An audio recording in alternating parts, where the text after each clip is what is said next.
Hey Franklin, how's it going? Jan, hey, pretty good. How you doing? Oh good, oh good. I see Max in the chat already. Yeah, basically like when the intro goes, like it's just songs. I could like hear like talk a little bit, but I couldn't hear you over. Oh, You can just like write to me as well if you want, but all good, no worries. Cool. Well, this was like a very impromptu stream, and if those that were there, when was it that we went live? It was like just a bit over 2 months ago. We did a like yeah, we did a stream, and we talked a bit about your return and like the crazy arc that you've had and so on. And I feel like since then, like I've seen you on the timeline. I mean, we Pump Fun was all over, still is. And so there's quite a lot of stuff that like I think we have to like catch up on. Yeah, and I named this stream How to Be Early and Win just because when I was looking for a title, I was thinking of, obviously this is just going to be a chill stream. We're going to chat and hang out. But like you've managed to hit pretty much some pretty significant trends like very early on. And I mean, these were like obviously you've been in Polymarkets since like 2020. I think you were saying this is like the way that you got into crypto, and then you were early to bit into to Bored Apes, and then obviously you're a seed investor in Pump Fun, which again is the most one of the most like successful and profitable companies in crypto right now. So I just thought not a lot of people can claim can claim that. Even like not even like VCs at this point, or just like you're hitting these trends pretty well. I feel like a lot of people should be impressed. thank you. I mean, I I put definitely am. I put BC in my bio just to make me sound smart, but I'm definitely not one. What's your bio Because now? oh, I put when I got into Pump Fun. So then, um, I don't know. I think that's, in my opinion, that's what I'm not familiar with the field, but whenever I see people who are VCs in the bio, they always flex like how many X's they got for a certain company that they invested in. And it might not be the only company they're in. They're probably in a lot more, but they flex their wins. So flex mine. Um, Yeah, as you yeah, should. As you should. I mean, it's like you going into a new job, like you're gonna be like, I generated X amount of sales for the company. right. 100%. It's all about numbers. And you have, And, so you own and those. then to outperform, people with huge bags of money and full on companies who all they do is invest. Me, just little old me, sitting in my right now my parents' old bedroom, all this junk behind me, and I guess basically a storage room. Uh, Investing in Pump Fund early. So it's a good That's pretty story. good. We've got Jerry in the chat. What's up, Jerry? Saying hi, Franklin. What's up, Jerry? Good morning. Good morning. Good evening. Have you ever been approached by VCs trying to like hire you as investors? Because I mean, Yesterday, really? yesterday I got like a handful of DMs. They're like, "Hey, we just, I am so and so. We just closed this round. Can you help us with this? Or I was investing in this company and now we're starting this." So I don't know if I follow through with any of those, especially prediction markets. I mean, it's almost like, why don't you just invest your money into Polymarket and work with them? But I definitely can see why other people want to start prediction markets now. Um, Not just other so people, every other crypto business is pivoting to casinos and prediction yeah, markets right it's, now. it's very interesting. Yeah. I yeah, it's very interesting. It's almost like I don't want to curse it because remember how everybody, well, when we last talked, everybody wanted to do a launch pad, and I don't know if everybody still wants to do a launch pad now. So is that going to happen with prediction markets where there'll be so many competitors, but then only like one or two or three rise up?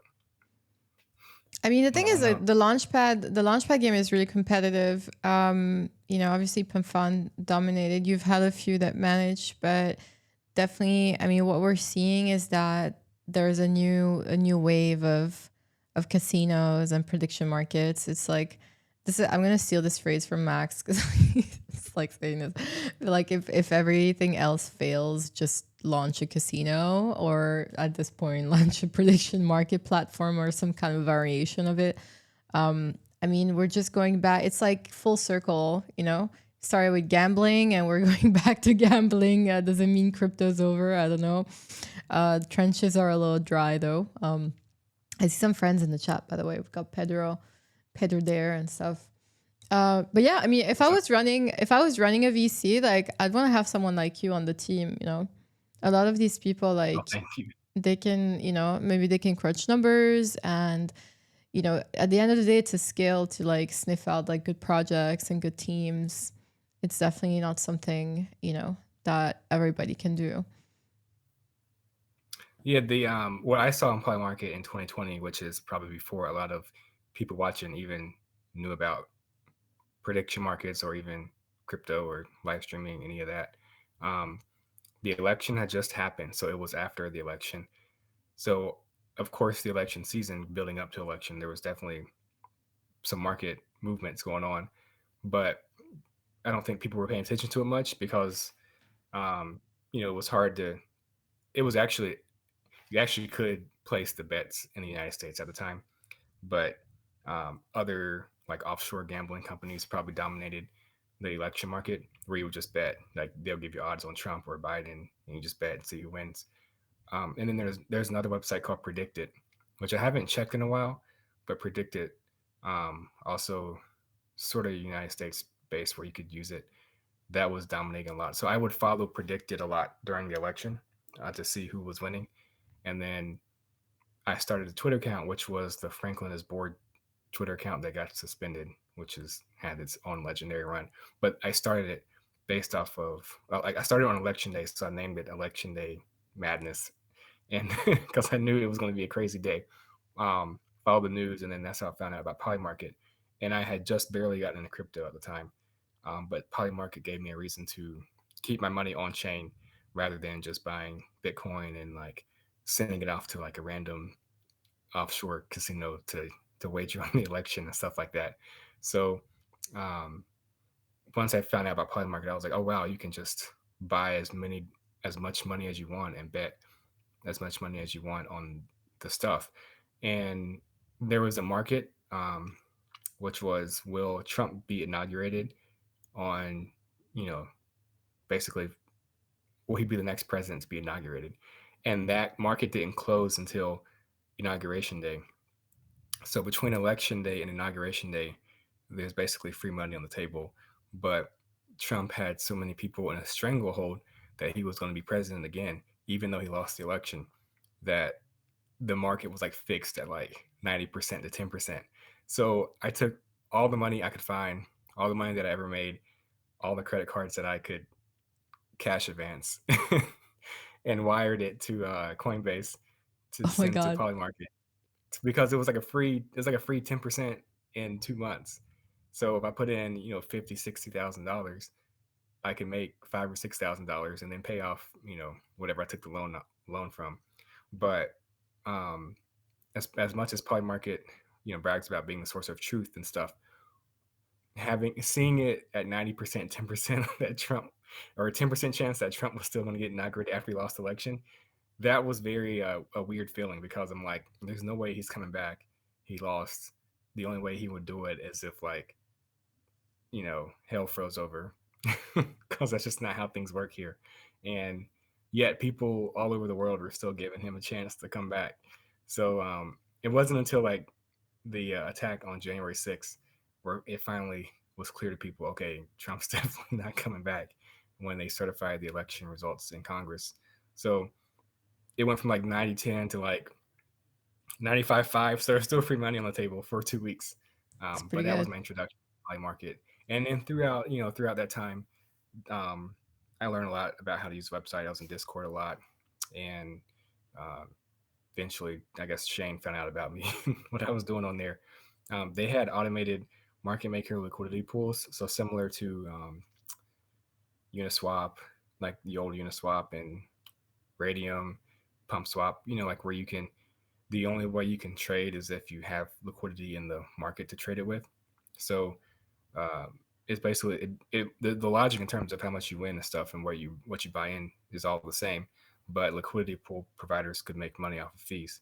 So that's what I wrote in that tweet in terms of like I was an early provider of liquidity because I learned how liquidity pools work just for using it on Pi Market because I knew I wasn't that good of a predictor and stuff, so I could just make money on volume. So any market that wasn't going to resolve soon and like rug the liquidity pool one way or the other, if it stayed at like in a certain range, I could make. They were charging 2% fees, so I can make 2% off every trade. So hopefully, my exercise in doing that pays off 5 years later. But Are you gonna it's be all. included in the? Do you think you'll be included in the airdrop? I think so, based on Shane's tweet from 2 days ago when he was at the New York Stock Exchange. He definitely stock exchange, not Stark. He definitely shouted out like the early users. So That's you it'll be nice. basically, Franklin and the It'll be others. nice. I should have gotten in the seed round or whatever round they had. There was plenty of chances during my Bored Ape heyday for me to like really almost take over the whole platform applied market with liquidity, but I chose not to because I was having so much success on Bored Apes. But obviously, if I had to go back in time 3 or 4 years ago, I would have like said, "Hey, Shane, I'll throw in a bunch of money of my profits in the play market." But I definitely thanked him for giving me the chance to make money elsewhere because that's how I got started in crypto was play market. I this whole arc would have never happened if it wasn't for me um, putting my whole life savings in the line for the 2020 election. After the election, um, It's pretty there's no way I wild. would have enough to get into Bored Apes, and then the rest is history. It is wild. Are you still in touch with Shane? I DM'd him on Telegram, but he's probably too busy. I mean, he's The just last time I been. talked to him was probably 2 years ago, or over 2 years ago, before I got into my downfall of losing a lot of money. So at that point, I didn't really do much of anything on crypto. And then 2024 came around, and I got back on X with my Franklin's board account. So I interacted with Polymarket a lot. I talked to Hugo Martingale, whoever that person is. So me and him are pretty cool together. And but not hadn't talked to Shane, but definitely give him my best wishes. Yeah, I mean, he's Um, killing it. Max yeah, is saying. Max is saying in the chat. Predicted is the OG. They were doing Fed rates predictions before anyone was. I think it sounds yeah, like Max was also gambling. predicted was great. They just had a limit. You could only bet, I think, up to $10,000. It was either $10,000 total on all your bets or $10,000 on like one market. Supply market had lifted up, the restrictions for all that, which is probably why they got in trouble during the Biden administration. And they're But US based only. That's what Max is saying as um, well. yeah, and then but the advantage that predicted had was they had limit orders, so or something, something like limit orders, and so that screenshot I sent with Shane, he said he's switching limit orders. I felt like that was something I could share. It wasn't like anything super private because they have limit orders on Play Market now. So it was definitely a good move for Play Market to go to limit orders instead of AMMs. Um, they can go back to AMMs now that they have a bunch of money. So if there is a way to do both AMM, and I think they did that for a while. I think they did automated market maker and limit order markets where people could start and choose which one to go. But I think over time, um, Shane made the very successful bet of not putting up markets to collect fees and just let the traders trade without worrying about that. So that what's most important is people finding out news and the truth based on the poly market odds rather than people who wanted to trade holding back because of fees. So if you look at how much money poly markets made from trading, it's probably nothing for a year or two. But then you just replace that with how much they made in the investments. So it was definitely a good trade off for them. Yeah, I mean they are also in a way like a data company at this point. Also, we have some people in the chat. Just want to say hi to Cam, Timo, and SD. What's up, everybody? So Hi, thanks for hanging out. If you have questions for us, like just pop them in the chat or just say hello. We're just chilling, talking about prediction markets, but also not just prediction market, but like the early days before anyone cared or even like called it prediction markets. I think like now this term is like so hyped. The thing back then was just like, I'm gonna gamble on this website, throw some money in, and now it's all like fancy terms. Yay. But I mean, the one thing I have to say about Polymarket is that it is one of the companies, and this is something that I had noticed. Not that I spend a lot of time on Facebook anymore. I only use it for Facebook Marketplace, but every time I go on Facebook, there is a Polymarket ad, and they're pretty good. Like they're one oh, of the, nice. they're really good. Like their Facebook ads are great, and they are sending ads to normies, or I mean normies, like non crypto native users, and they're one of the only companies I think that has been doing this like quite successfully. It's like there's not that many. Obviously, crypto ads are quite regulated in some way, but like, they managed to do it in a way that looks like really cool. And yeah, it's just like the Polymarket ads for normies are great. And you don't really get a lot of companies that, first of all, have the budgets, because running ads is expensive and a lot of people focus on CT, for especially for early stage products. But once you grow outside, like, you need to start thinking of expanding kind of like your pool of users, and they've done it successfully. I feel like those ads are pretty good. Maybe I can pull one out. Let's see. Polymarket ads. Let's see. Now Have the difference between probably what you see and what I see is that you can use Play Market where you are, but we can't hear. So then that adds another layer of creativity where they have to sort of let us know that yes, we can use that as a source of news or the truth, but we can't quite yet gamble on it. So knowing that, at least knowing that we Americans can't gamble on it right now, they were probably more creative in like figuring out, okay, what's the best way to have people learn about Pine Market, or what's the best type of content to catch our attention, and then use what you use the base that you've grown in the U.S.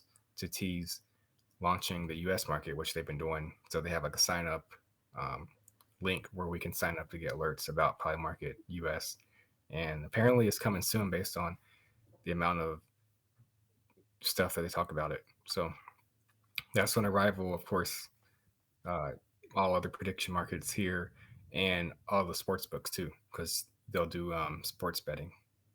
That's why I see you. What badge are you wearing? You're wearing a Polymarket sports, right? Sport. Yeah, I I forgot when this was. I have to look it up, but it's probably in July or August.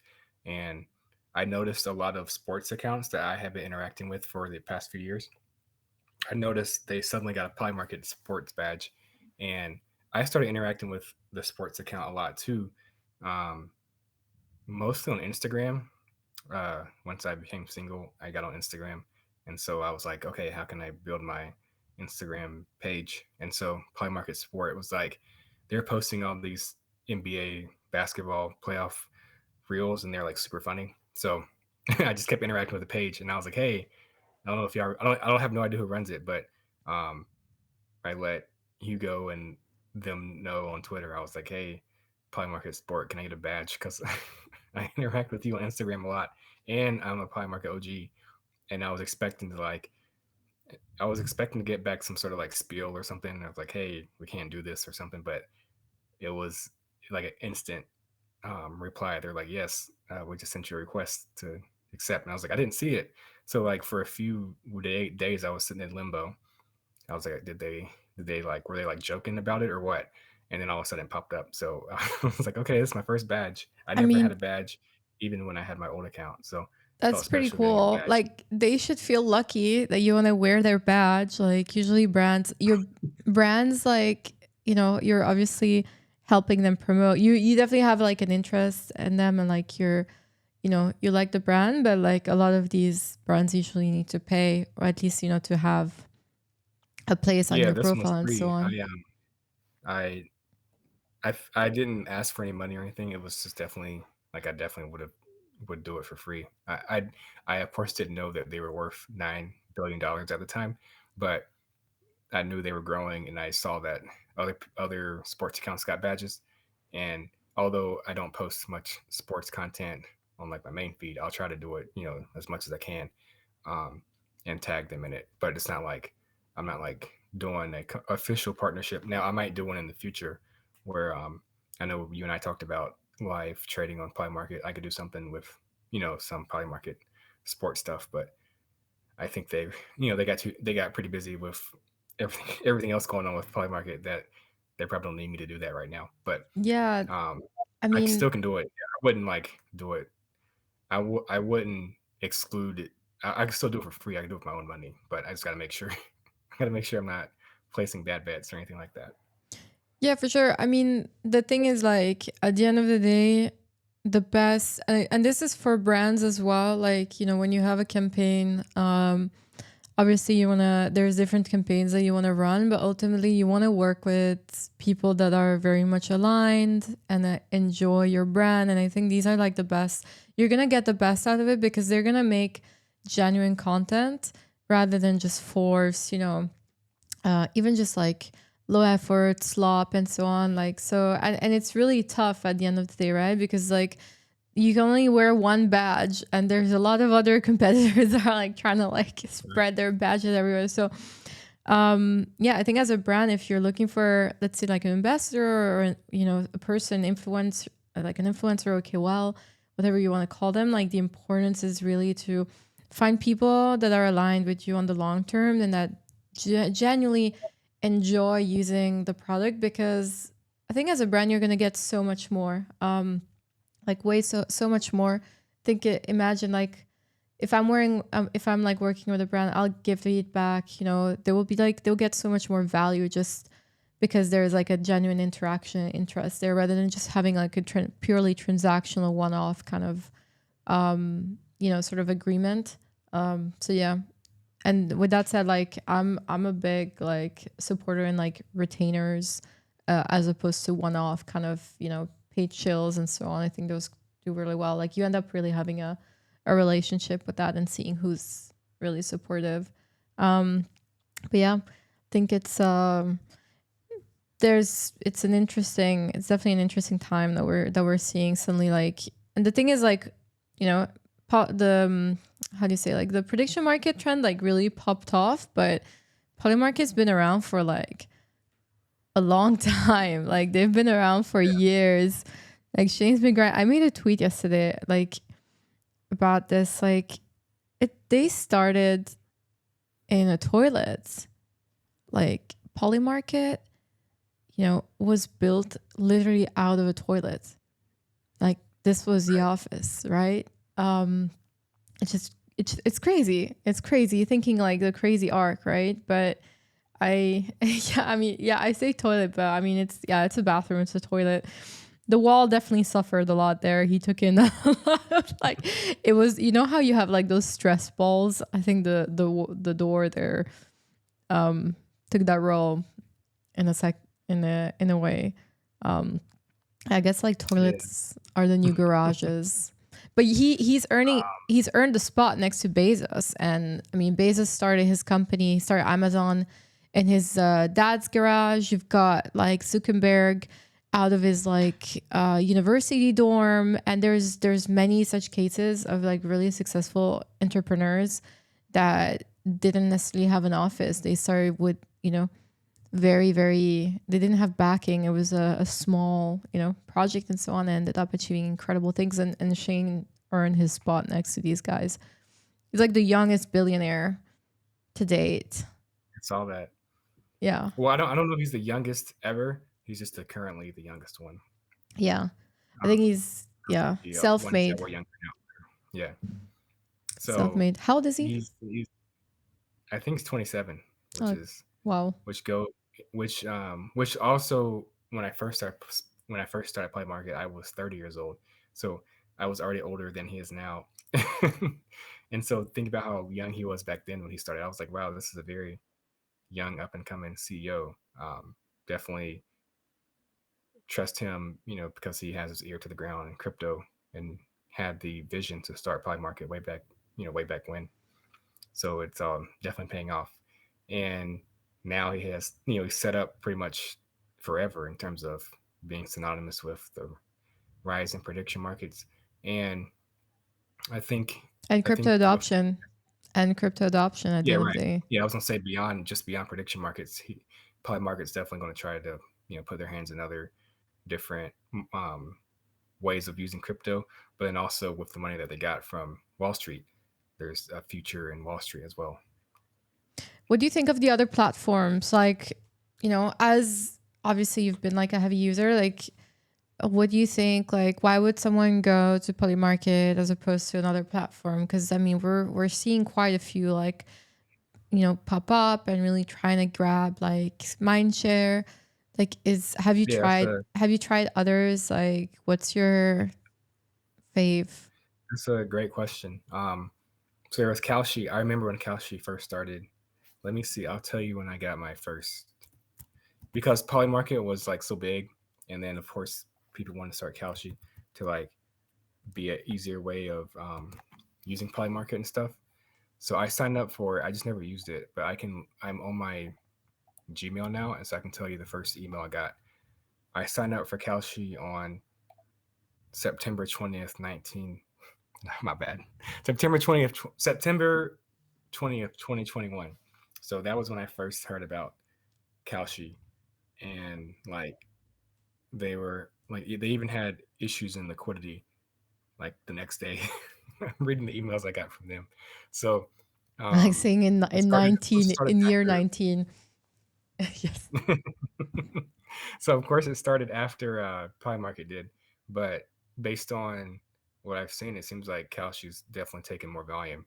But their flex is that they can let Americans use Kalshi. So I think the whole time their angle was, while Polymarket had to be geofenced and getting a whole bunch of regulations and stuff, Kalshi was trying to you know make sure they were fully regulated and having people in the U.S. use stuff. But I can't confirm because I don't use it. I haven't used it, and now I now with the badge wars and everything, gotta watch what I'm saying. But I don't think Kalshi is crypto native. You still kind of have to KYC, and who knows if that's going to be the norm for gambling platforms here in the United States. I don't know, but it seems like Polymarket is more crypto native and always has been the entire time. So that's what I liked about Polymarket over Predicted back in the day, and maybe it's the same thing in the future if Polymarket stays crypto native and Kalshi is not. It's just kind of like it's a battle of which one you prefer in terms of how much limits you want to place on your account, and what do you want to do? Do you want to stay anonymous and use crypto, or is there a way to do both where you can KYC and use crypto? Maybe that's where we're headed. So it's definitely good to have competition too, because that can open up your imagination to what types of markets to trade on. So um, you don't want just one platform to only have one platform in a limited set of markets to bet on. So definitely the more platforms you have, the more imagination, the more creativity there is. And then that competition helps the user because then the other companies will just borrow from each other in terms of innovation. So um, then it comes down to whichever company is the most profitable and which one has the most money in their pocket, which clearly now is Polymarket. And you know just because now at this point, just because the company is first to something doesn't mean you have to use that the whole time. So it can go both ways. If Prime Market's first to something and another company copies it, then that's so be it. But then if another company's first and Prime Market uses it and they have a bunch of money to throw at it and make it better, they could like acquire that company or something, or just take a feature from them. So I think the multiple prediction markets are going to be good for competition and innovation, Yeah. as long as they give the users a fair chance at winning. You don't want a situation where you're charging like 10 or 12% rake on your bets, like what some sports books are probably doing, um, because then people will just move to another company who has less in that.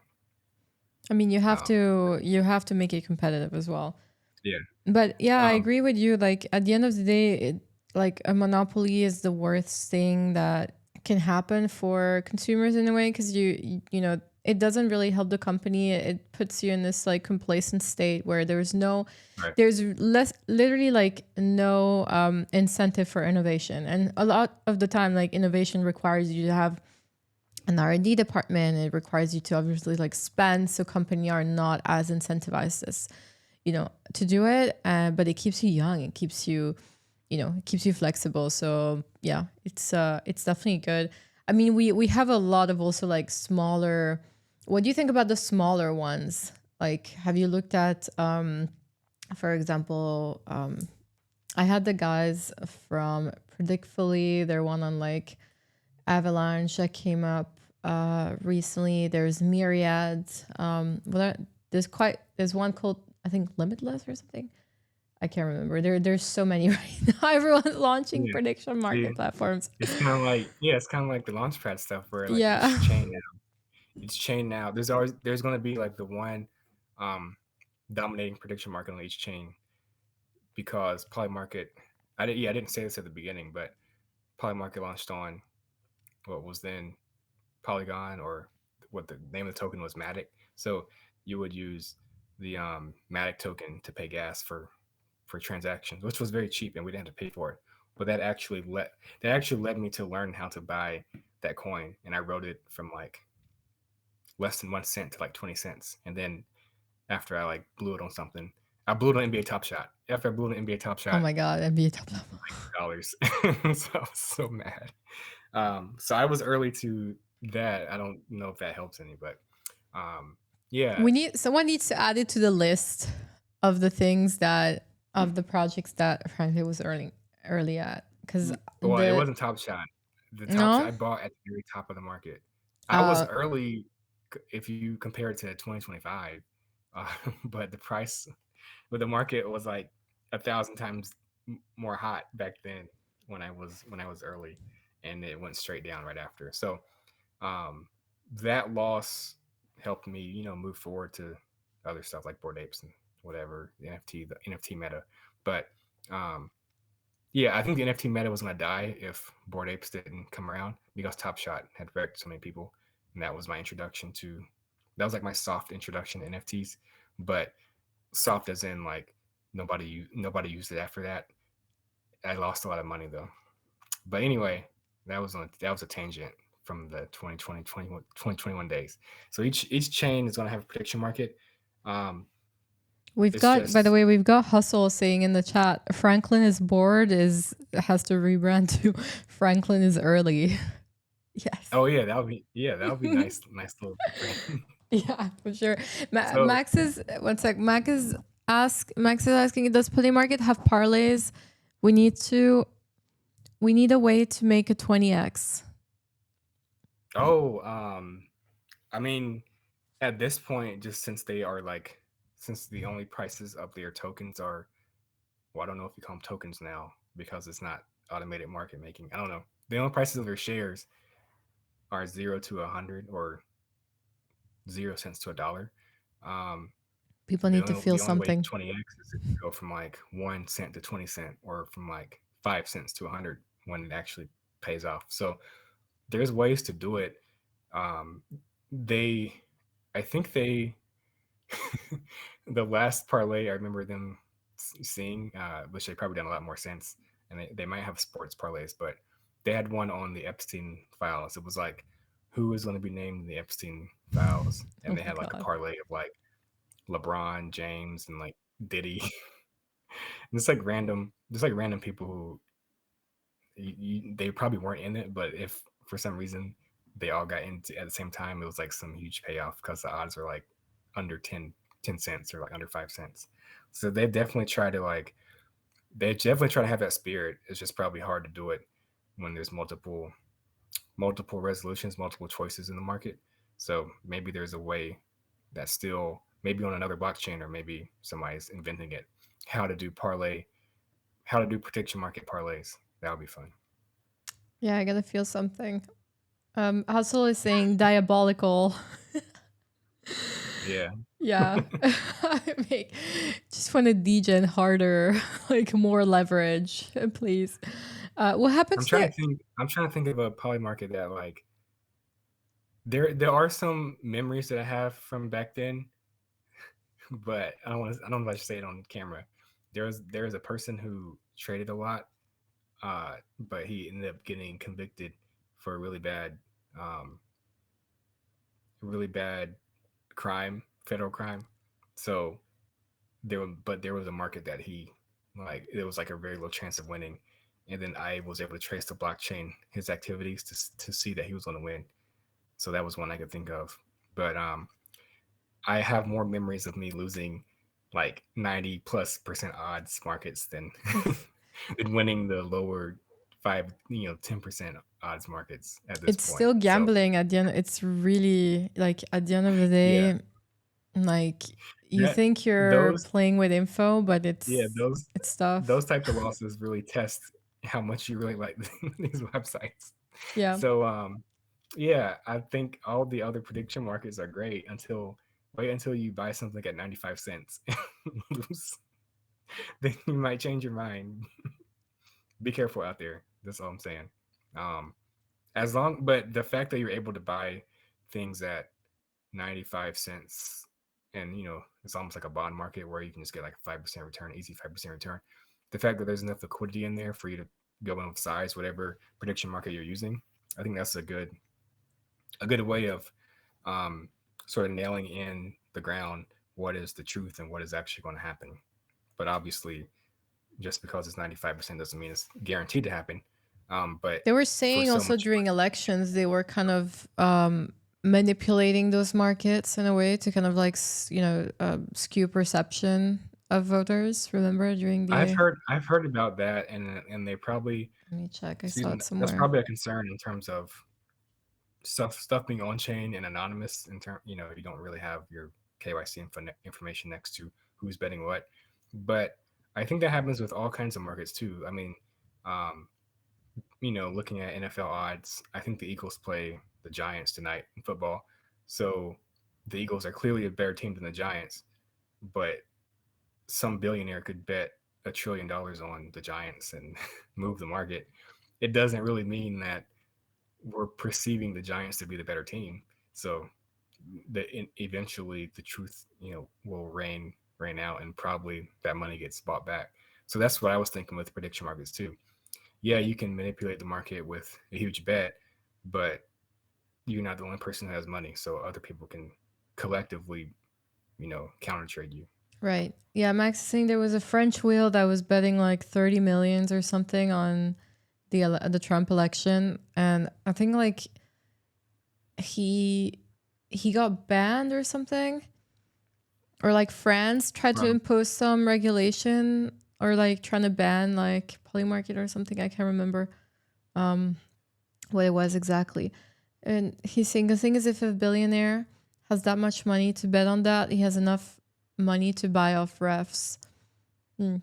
And then on that's hustles, yeah, yeah. hus- There's definitely a concern in terms of fixing things, and you know having the participants that you're betting on change the outcome on purpose. So that's definitely a concern. So hopefully that doesn't happen with pod market or any prediction market. But um, that was sort of the example that I was going to use of we'll just say the criminal. So there was a market that was NFT volume. I had never gotten an NFT other than Top Shot, so I wasn't really familiar with the market. But the question was, what is the NFT volume for this week on? And it was like using um, I forgot the name of the NFT tracking website. It was like some random NFT, like it was before the NFT profile picture meta. So volume was super low, but the price of the price of the shares of like betting the over of the volume was going up, you know, like slowly. but I could see who was placing the bets, and I traced that guy's wallet all the way off of Polygon chain onto Ethereum chain, and I could see that he was using DAI tokens like 6 figures amount of time to like wash trade for for this random NFT that I had no idea what it was.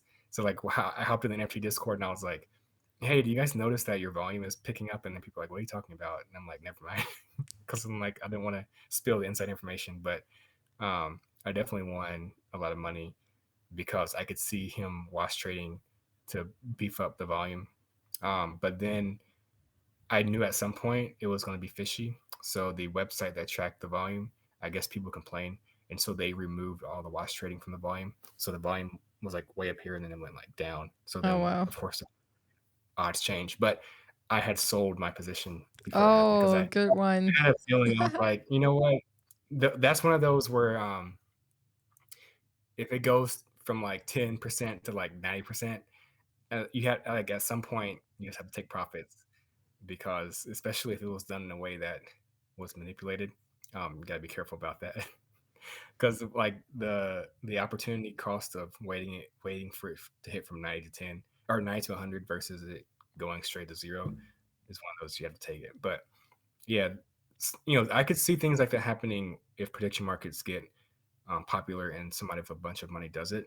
The counterpoint would just be I hope that prediction markets are so big that one person can't rig it, but you can only say so much. So um, Yeah. I it's mean, the definitely data so far, they've, in terms of like, I think accuracy, they've outperformed most of other kind of polls. Like, I think by, right. yeah, there was I think like 80% accuracy or something in terms of polls. Hustle is saying can never know on the visual games. Giants offensive line sucks though. Yeah, about the game. Yeah, I'm a Cowboys fan. The Cowboys barely beat the Giants, um, so they probably wouldn't beat the Eagles. And the Eagles are the Super Bowl champs. They lost last week though, so who knows? I mean, you never know with the NFL. I don't know if you saw on my feed. I This is maybe like Monday, maybe Tuesday. No, Monday. Yeah, I posted a circle of a bunch of NFL teams that beat each other in order, No so you can way. like Let me see that screen share. one team. Oh my god. Yeah, you can see like one team is better than the other all the way around. So that is like a side project I worked on a couple years ago for football and college basketball, which I just thought it was a fun math problem to like get my brain. Yeah, that This? thing. To get my brain to work and do things that were like just interested me. So around this time of the NFL season, maybe like this is week 6 coming up. Maybe usually by like week 8 or 9, you can build a circle of all the teams that beat each other. Um, so that whatever team you pick on there, you can say it's either the best team or the worst team at the same time, based off of like a like a linear string of games. So if or lineal, not linear, but if like if team A beats team B, and team B beats team C, and team C beats team D, and then team D beats team A, how do you determine which team is better? And if you draw a circle with those 4 teams in it, you can say each one of those teams is better than the other, and also each one of those teams is worse than the other. So I thought that was pretty cool. So that one, based off of before there was a football game on Monday night. So before that Monday night game, the most teams you could put in a circle was, I think it was 27 based on my unofficial calculation. So I have a script. It's not related to crypto at all, but I had a script that calculates that for me. That's crazy. Yeah. So, Has it, and it's been accurate so far?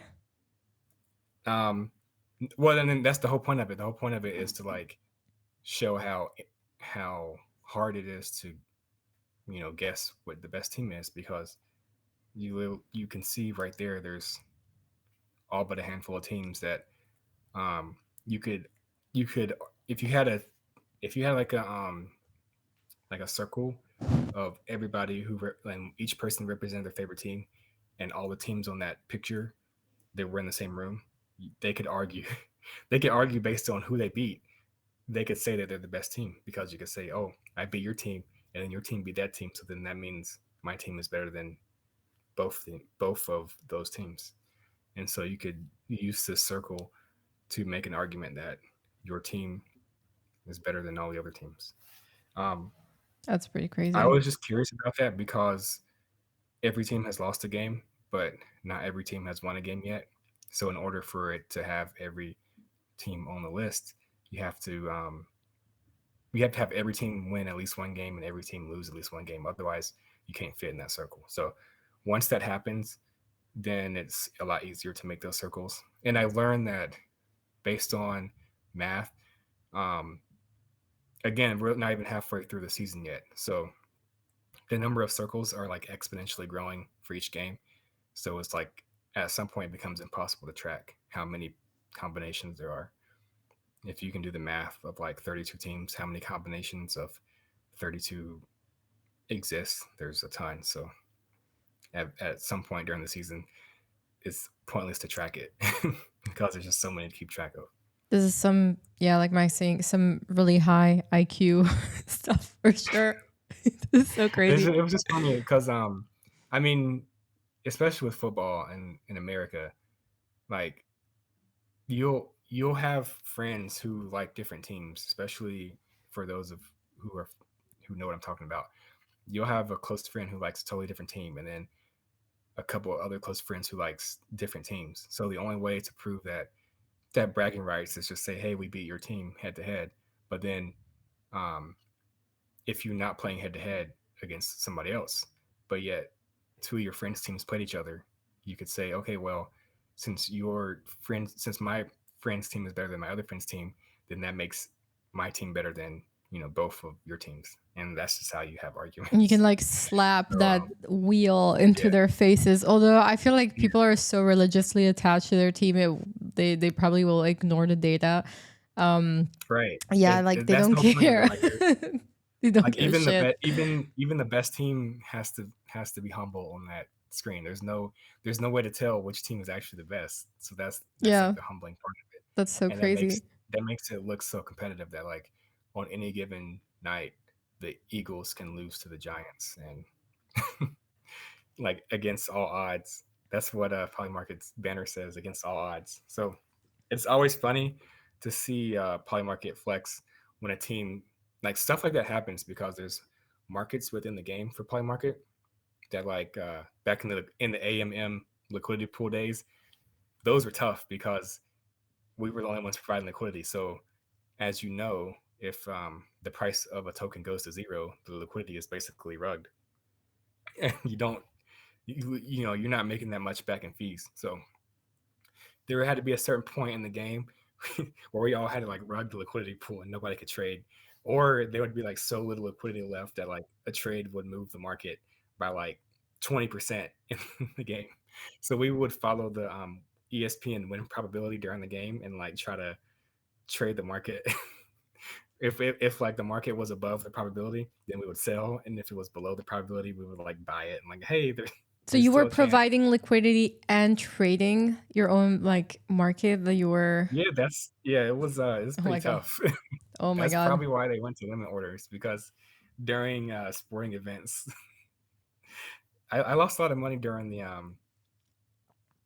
it was like some random NBA games like the Celtics versus somebody, and if you go on my Polymarket Wales um, page to see my activity, at least before they like had all these markets back in the day, you could see like my worst trade was a random NBA game. I lost like 2 grand, mostly because I was Oof. providing liquidity. I was like, oh, um, let me just like for like 3 quarters or something, put in a bunch of money and just let it ride.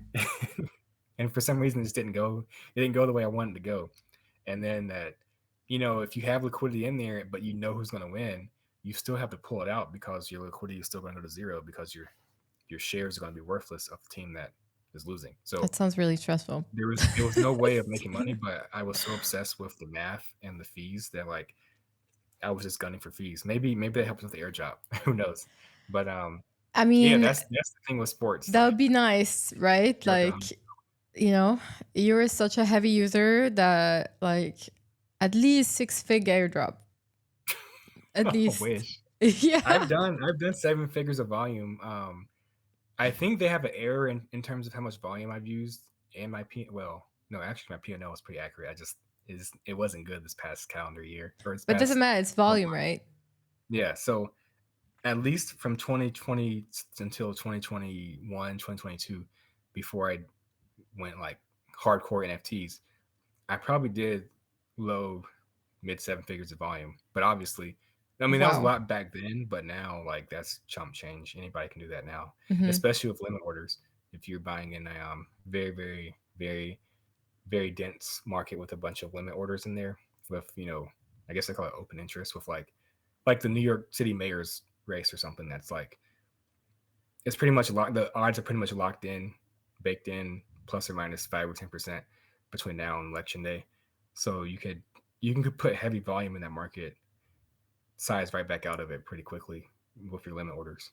With Hmm. liquidity pools, it was kind of tough to do that because you know the amount of volume that you put in and price impact and all that stuff is based on liquidity, and you definitely couldn't do it for sporting events um, because people were scared, especially during the game.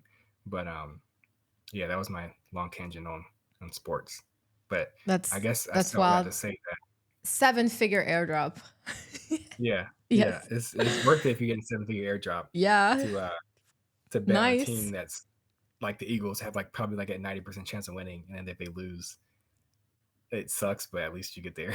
At least you get the airdrop. How did the Cowboys like have such a loyal fan base? That's a good question. I wish I had my laptop. If I had my other camera, I could show. Um, but I can show you all the cowboy stuff in my dad's room next door. But my grandfather was a Washington. It was the Redskins at the time. He was a Washington Redskins fan, and my dad has two brothers. So only one of his brother became a Redskins fan, and the other two became Cowboys fans. The Washington team was closest to where we are locally before the Panthers came. This is way back in the day. So my dad was a rebel and like the Cowboys. But even then, that would probably be like the 60s and 70s. Even then, they were just very popular, I guess, because they were in Texas, and Texas is a big football state. And then the current owner of the Cowboys bought them. He bought them for I think $140 million about 35, 36 years Oh ago, wow. shortly before I was born, and now they're worth like 10 billion. So Oh my god. yeah, maybe Pie Market might be worth more than the Cowboy. That would be insane if that happens. But um, they just got so popular with just winning a bunch of games, and they won 3 championships in 4 years, 3 Super Bowls. Um, so like that really put them on top. And I think that really baked in like the final piece of loyalty because they haven't won a championship. They hadn't even gotten to the championship game since, or the semifinals since then. So that is the longest streak of not making it to the semifinals for any team. So there's a lot of like hate and a lot of ridicule for that. And they say like, oh, it was VHS tapes, which is true because I was watching them as a kid on the That's like VHS the tapes. 90s. That was Yeah. so nice. So The VHS. it's almost like a rebellious thing again, where it's like, we're gonna stick with our team no matter what. It's just become a meme at this point because it's like real life at this point, right? Because I was 2, 3, and 5 years old when they won, and when I was 3 years old, my parents went to the Super Bowl. They went to Atlanta. It was like a 5 hour drive from here, so they went to Super Bowl, watched the game, and came back almost the same night. So like they got to experience that type of joy, and I got to see a bunch of pictures and stuff. But I haven't gotten to in person myself, and now I'm 35, and it's like okay, it was fun. It was fun to like root for them to win when I was 5 years old, and you're not knowing any better. But that's literally 30 years ago. Like half my life is gone without seeing it happen. So I feel bad Yeah. for those who are like now my parents' age, like in their Are they 60s still like who holding on? They're still holding on. basically, yeah, I feel bad for people who I mean sports are just, it's supposed to be fun, but then it's like some people root for teams for the majority of their lives without seeing them win. and that's got to be quite frustrating. I mean, At some point, it's the not thing is, caring. once you're and I'll go to Hustle's question. But he's basically asking what is Franklin's prediction on Cowboys record at the end of the season. I'm a fan too, but this season is a toss up. Actually, let's go into that. Yeah, it's I think they're 2-2-1, so basically even. Um, I don't see them as 17 games, so maybe 8-1, just straight down the middle. That's definitely a Cowboys type season. So if they win 6 more and lose 6 more, I wouldn't be surprised. Hustle, be right back on his way to play some bets. That's probably on Polymarket somewhere, like, place the odds on if they make the playoffs, which they probably won't make the playoffs with an even record like that. So, I don't want to FUD my own team, but I yeah, mean, it's definitely up. it's all fun, but I mean, I grew up in Italy, and in Italy, it was all about football, but like not football, not your football, soccer. Yeah. So yeah, you had to pick a team, and that was going to be the rest of your, like, basically your identity or religion for the rest of your life.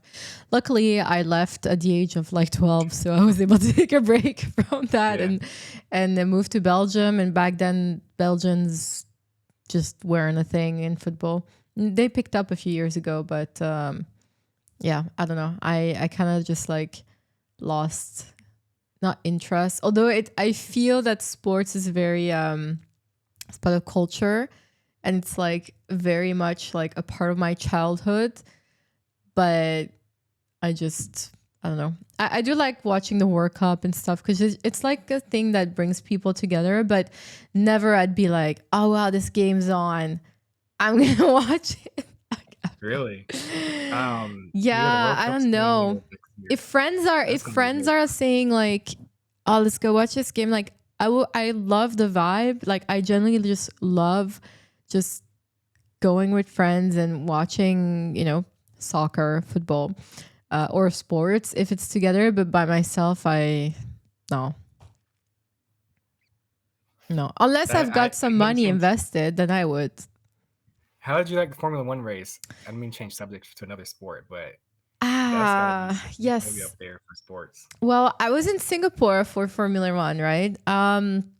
So Formula One, again, it was something that, like, as a kid, my dad would watch every Sunday, I think. Like I grew up with like Schumacher and like these, legendary drivers. Yep. So it's also something that kind of like just reminds me of my dad, honestly, which is quite nice. It just gives like this, I don't know, like nostalgia and like family feeling. I live really far away from my family, so I don't know, kind of brings me, I guess, close to them in some way. And to be honest, like I recently watched the F1 movie when it came out. I got to go to the premiere, and like it was like really, honestly, really nice. The one with Brad Pitt, and ended up watching it twice. Not that I really do this, but it kind of got me in the mood, and I don't know, just like the whole racing thing is just like really fun, honestly. And then we happened to be in Singapore for Token 2049, and the weekend was the races. I didn't go on the track itself, but we watched the races on, which day was it? Like Saturday, the qualifying races, from above. So it was actually really fun, because it's like it was from one of the rooftops, like you have on the 60th floor or something, called C'est la Vie. Just like sat there, and you could see like part of the track. It was again, it's like a really fun vibe. There was even someone that like proposed to, like, they were at a table next to ours, and they proposed in the middle of the crowd in the nightclub. It's pretty interesting. Like, I guess people are like, I thought it must have been a crypto bro. Like, must be a crypto. Are you sure crypto bros even can crypto bros even afford engagement rings nowadays with Bitcoin so low? I mean, it doesn't have Maybe to they're be just not on that trend. diamonds. That's true. Yeah, it can be like, you can buy, the thing is like the diamond thing, like it doesn't necessarily have to be a diamond. Doesn't necessarily have to be like, 100 carats on your ring. Like you can just also have Yeah, you can have, different stones, different sizes.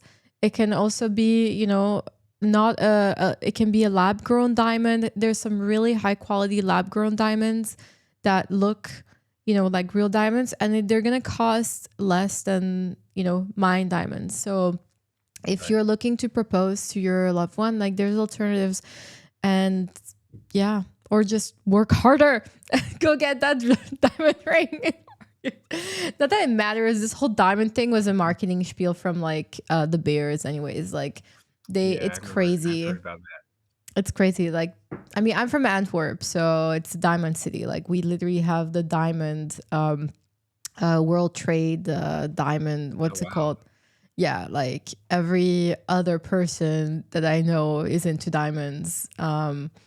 Either trading or cutting diamonds or jewelry. It's yeah, it's you've got diamonds and other stuff happening in Antwerp, I guess. But it's a pretty big diamond city. So yeah, if you want diamonds, just DM me. I can send you to the like good Oh, thanks. places. That's good to know. For I proposed once already. I didn't think I had to again, but Well, you never know. I'm single now, so yeah, I gotta make sure I stay with the times. And if diamonds are in, then they're in. But maybe they're not anymore. I mean, I think they're Hopefully still they're not. in. I I always think wonder. I Hopefully, think they're still in. But again, it's if you love someone, and you can't afford a diamond just because that is what socially, you're socially inclined and pressured to do, get something else, get creative. I think there's, other things obviously that matter if you love someone. yeah, that's It's true. obviously nice to get a gift, but I think, you have to be real, right? If you're with the right person and you can achieve more together, then it doesn't have to be a diamond. But Yeah, yeah. it would be great if you could instead of diamonds, you could send Polymarket uh, coins to your significant other. Like if you know if you strike it big on the Giants beating the Eagles tonight, and your significant other sitting right there, you're like, hey, you want some Giants? You want some Giants shares for tonight? They're gonna 10x tonight. Or when Polymarket does airdrop, he'd be like, hey, Do you want a I'm Polymarket airdrop token or an yeah, engagement want some ring? Poly. Yeah. Airdrop Oh for yeah. sure. What are your thoughts on Chain tweeting Poly as the ticker? Because that's like anti-marriage um, language. If you like catch what I'm doing. yeah, I mean, I think before we even like talk about that, we should talk about the poly baddies. Oh yes, yes, yeah. Um, hopefully they're all monogamous. But what are your Is that thoughts like on a poly Mormon baddies? community of what are they doing? It's Are the definitely poly baddies yeah, definitely poly? We need it answers. definitely opens your eyes in terms of marketing, right? Because if you're on Facebook and you had no idea what this was, you can see an ad and there's a bunch of poly baddies. You're like, You're all right. gonna your mind's gonna It goes go. one or two ways. Yeah, it goes one Your or two mind's not ways. going to Yeah, crypto. Your yeah. mind's not going to crypto. So yeah, I like thankfully I know about Play Market for so long that I knew exactly what they meant. so it doesn't hit me like it probably would hit the boomer that's on Facebook. Sees poly baddies. Or maybe he's gonna click just for that.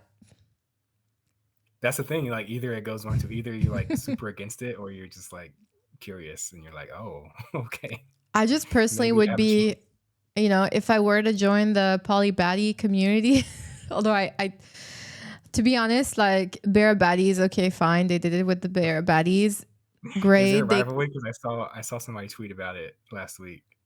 Is there like a rivalry now? Do you have to pick?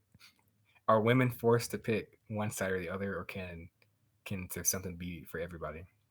In what sense? Like, do they have to be bear baddies or only, or they need to be? Yeah, like can Oh you no, shield both? Yeah, of course. At the end of the day, Bear Buddies is it's a women's community tied to Bear Chain. Obviously, everybody's welcome, but there can definitely be more than, I mean, and there are many women community.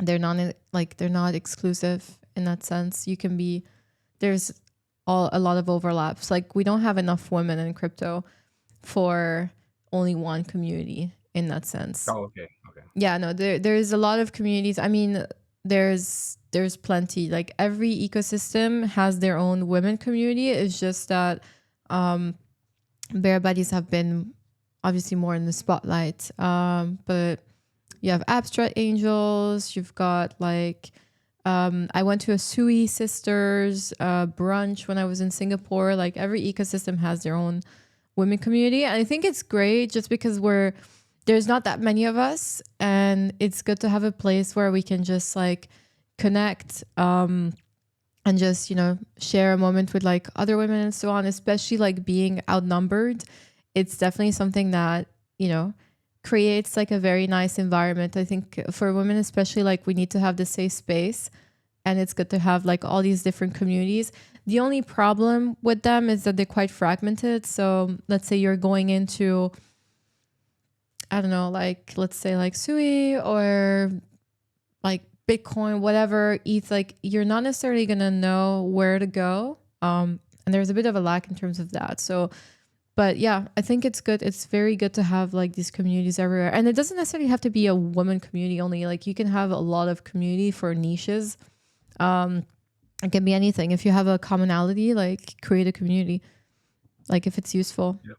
that's just obviously like we have a need for women community. They're nice, and they create a safe space. Also, imagine like you're traveling by yourself at conferences. It's good to have a kind of a place you're gonna go and feel safe, and like there's gonna be people that you're gonna be really comfortable being around, especially if you don't know anyone, right? So that's kind of what it's for and stuff. So yeah, but back to the poly baddies. Who's running it? Because remember, like we saw Bill was the admin of the of the chat. Now, Yeah, well, who's remember I tweeted and said that is there a guy or a girl running it, and they said multiple baddies. So I assume at least at this point, there's no it's a poly woman bros? run. Well, I mean, maybe you should start it. So then I'm if gonna you start the poly bro yeah, chat. so if a man starts poly baddies, and then a woman starts poly bros, then like We can then change. everybody wins, right? Do you think the bros will be upset if it's like a baddie? I guess starting a. I don't think so. I think the bros would love it. All the poly bros.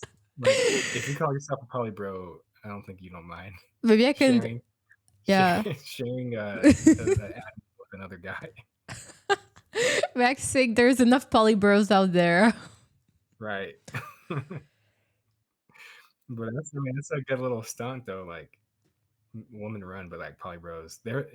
I think that would If they want to be hire more me to popular run the for poly guys. bros. Yeah, you should do it. And then you can start your own prediction market, like on the low, just like inside info. Is poly bros one run by a man or a woman, and then like have your odds 50-50 and let the market figure it out. Yeah. And then suddenly there's going to be a reveal. And then it's Right. me. You front run your own trade. I mean your own market. It's like, oh, there's a $1 million buy on poly bro being woman run 10 minutes before the reveal. I wonder how that came about.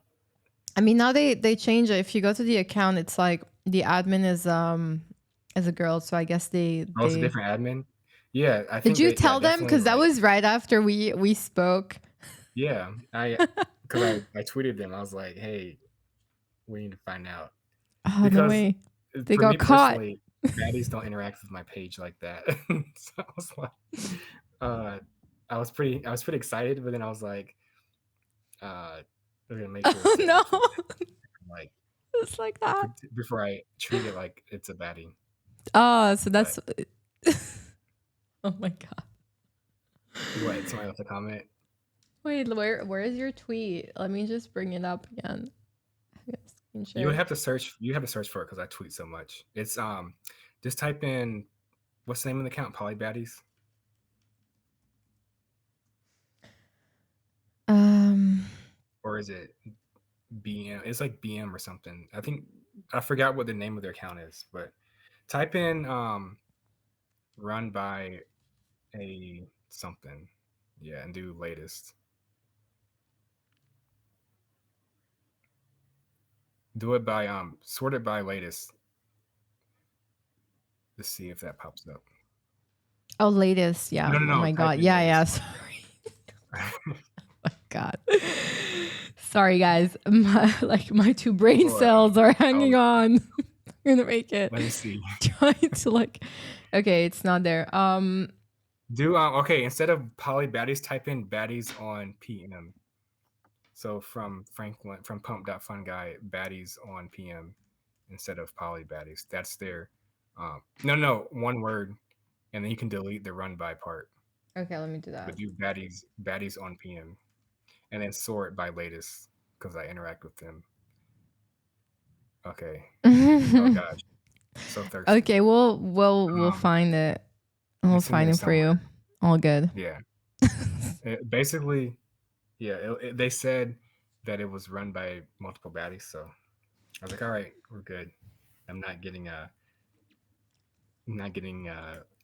catfished by a $9 billion By Bill. company. We saw Oh it yeah. by Bill. Polly Bill. Okay. Whoever If you if are. Poly Baddies if Poly Baddies is actually woman run, would you join and interact with them more, or is that like, are you still kind of iffy on them? I mean, depends what they're doing. Yeah, Depends what we'll they're see. It's doing. something that it's definitely something very new, but I do think I do think I just based think the on name. Why baddies? Like, you know what I mean? Obviously, if you call your do you girl, remember it's do you remember obviously Taylor created from by a Bitcoin dude. Baddies from the NFT days? Do you remember that Yeah, Bitcoin the Baddies? the girl. Yeah, so that I think that started everything. So then I could be like, hey, Bear, how did y'all get baddies to stick? So maybe now that it's just maybe thanks to Bear Chain, it's allowing for other baddies to pop up. I just think they need to rebrand because like Bera, like baddies has been claimed already. It's been claimed. Poly baddies, like What it's obviously what been word created by a what words dude. could they use? Every other What word? dude, girl. Yeah, definitely. It definitely sounded like a guy name when I first saw it. But like, what name would you call it if you had to brand it? I Would it start mean, with a P or other. like Well, they're a obviously G? Would it start with a G? poly girls better than baddies. Probably girls. They need rebrand. In my opinion, they need rebranding. Tell them. So I mean, we gotta pump this airdrop up. So whatever it takes. If it means rebranding the poly baddies to bring in more baddies and to bring Yeah, more attention to it, then the more the better. I need my bags pumped. I think Need my they. I poly. think they I need should. my poly baggies pumped. Poly baggies. Oh, you Yeah, could call it like that. yeah, Yeah, poly. Yeah, for sure. Like poly girls. Poly girls. I like that. So, what's the theme of the event? What kind of events, or what, you know what they're doing, what they're up to? I have no idea. That's why I'm so intrigued. It's like they followed me out of the blue. I don't know if because I had a badge, but or maybe they knew who I was. But now they're definitely I mean, not taking over, but they definitely got a lot of mind share, and they have a square profile picture. So now you can, excuse me, if you work hard and are a baddie, if you're a baddie enough, then you might get a poly baddies badge. They have the Polymarket trader badge, Yeah. though. Okay, they follow me. So now, Yay! so now they have a square picture. So now you can be a poly. I think you can do that. I think you can go 2 levels down, right? Because poly traders have a poly market badge. So then poly baddies have a poly traders Hmm. badge. Or maybe they don't. Maybe poly market traders No, don't they have have a. a Polymarket trader. It's different. Oh, okay. Yeah. So they I think. paid for the badge and then they paid for the affiliate. What about, does Polymarket Sports have a Polymarket badge? It's Polymarket Sport, not No, it's Sports. sports, the one that you have. Yeah. Yeah, let me see. So this is a community run. I guess they're supported by Polymarket. Baddies of Polymarket. Let's see who's in here. And they have a Telegram group. Yeah, I joined the Telegram yesterday, but it was like super You busy. joined the baddies group. I mean, I'm joining everything. Polymarket. But like, doesn't it defeat the purpose of having a women's community? No offense, obviously, like Franklin, you're No, awesome. Like, that's a good you know, observation, because like I definitely think about that all the time. you're obviously like super nice and enjoyable to have around. Like, but like, you're a bro. You Okay, should, so yeah, you what? know what I But they, mean? but The point of yeah, the so I was girls' like, community is not to have dudes. no, that's a good point. So I had to really think about it, because, um, if they didn't follow me like randomly, like they followed me when they first started, they probably had like 100 followers and stuff, like barely like anybody knew about it. So I didn't know if they wanted me to interact with them as like a fan, or like actually, you know. So that's why I joined the group. I wasn't joining the group to actually, No, but it's not like build you. any Like, accounts your and stuff. hustle is saying market research. But like, that's fine. No, I mean, You that's can basically, do yeah. whatever I you mean, want. It's on it them was to put definitely to connect boundaries. with people as well, but not. I wasn't joining to like actually do baddie stuff. It was just, oh, they follow me, so let me support their account and like promote that, hey, there's a women group. But I But I'm think not gonna actually, that's cool. And to be honest, like, that's on them like, to I wouldn't want to be in that picture that Sonia screen. Like, like. there's a Well, I picture of guess you're a me. poly baddie now. That's not my goal of joining the group. Was not to be in the Poly Baddies We should collage. add like a Franklin PF in there, poly baddie. That goes so wrong. But I mean, like, I just wanted to do it. If I interact with it, maybe some other actual baddie could see it and say, "Oh, there's a group that Well, Franklin knows about, so maybe I should join it." I don't know. Hustle saying do baddie stuff, please, Franklin. We don't want thirst traps on your timeline. I think honestly, I dare you to post something like this. Since you're in the group, Oh, I they could. follow I just you. don't, like. But what woman? I mean, do I post myself or do I Yeah, post yeah. the woman? Obviously, Oh my post a god. selfie. I'm a certified poly baddie. Then What about you? I might do that. We'll see. Please do it. All right. Yeah. I gotta think of a good picture to do that. It can't be like a thirst trap. It has to be like something super ugly. I So mean, like, it will actually, a people will know it's video a of you joke. on a roller coaster. Oh, I could do that. The baddie roller coaster rider. Please do it. Please. Okay, if I forget, remind me, because I always forget stuff. No, I will absolutely remind you. Like, tag me or something. Hey Franklin, Yes. where's your bad? You're slacking. Where's the Like, baddie post? The poly you're baddie slacking now. post. Yeah, don't fade $9 billion company. You should post. Yeah. This one. I'm a certified baddie on PM baddie. What about you? We want to see it. Well, you're in the chat. You're in the chat. They accepted I'm in you. the chat. You're in the Telegram. Oh, that is true. No, well, the Telegram was open, so it wasn't like. Exactly. You're part of it. So it's open. I mean, I'm in it, but like, I'm not a baddie. I just joined it just to support it. Like, hey, you're the bro. GM. But still, we want to see. I want to see what they say. If it was meant to be like a chat for like women, of course I would leave it.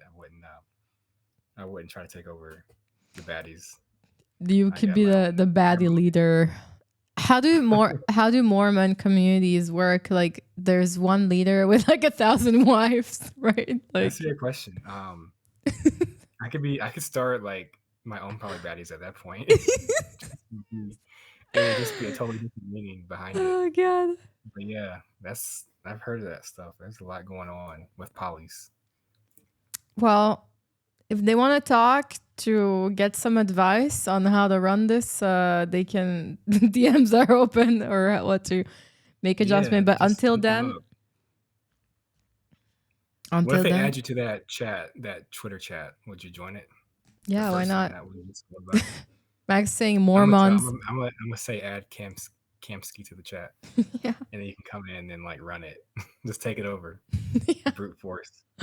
Max saying What if you Mormons get an on airdrop for Polymarket. just being in the chat? That would be pretty cool. I feel like they would do something like that. They would airdrop all these affiliates, Mm.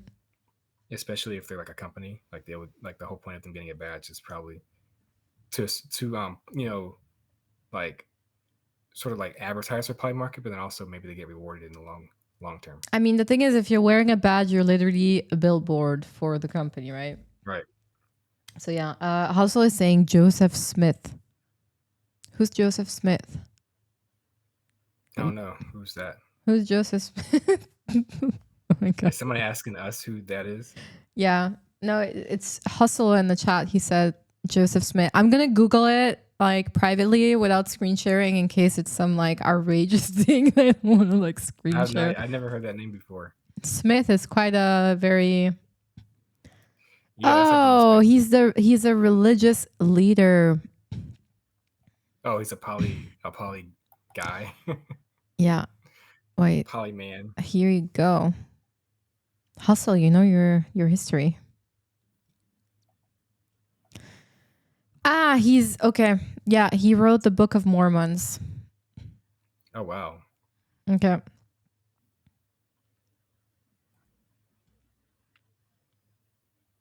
Okay. Okay. Well, I don't know much about it except that like there's some pretty interesting more the more Mormon final boss basically. There's some interesting like takes on religious texts in the Book of Mormon. I haven't read it. I don't know much about it. Just heard that it's quite there's some beautiful passages. Yeah, that's all I know. But, interesting. Okay. Mormons.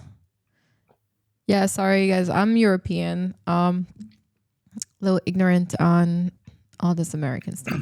I need to. I'm learning about the NFL, about politics. Oh, apparently he was assassinated. Interesting. Usually when they get assassinated it means that like they're saying like something good and truth. My roommate from USC is Mormon. Well, he is Mormon. We were at school together. We're not at school now, but he's Mormon. I forget how much he's traveled for like missions and stuff, but yeah, he's Mormon. He lives in Utah now. That's where the community's based, right? I think so. I think that's where that's where like the main head of Latter-day Saints is in Utah. I just don't know much about it in terms of like how different or similar it is to Christianity. Maybe there's a lot in common. And there's I probably a lot. It's probably grown a lot worldwide too over the years, just outside of America. So maybe you'll learn more about it just from people traveling. Yeah, I don't know much about it. Like to be honest, like when I was living in London, there was a very successful like musical called Book of Mormons, and I didn't go watch it, but everybody was really Oh, into it, nice. and that kind Was of that a movie too? Was that made into a movie or just a no, I musical? think it was just a musical, but it was funny. Oh, okay. Apparently, it was quite funny. I don't know. It was a banger, but I just never went to see it. Hustle saying, "Can Cowboys adopt you? They can be your American football team. You can root for them on game days for the rest of my life." But isn't it like a bit depressing if they're they're losing?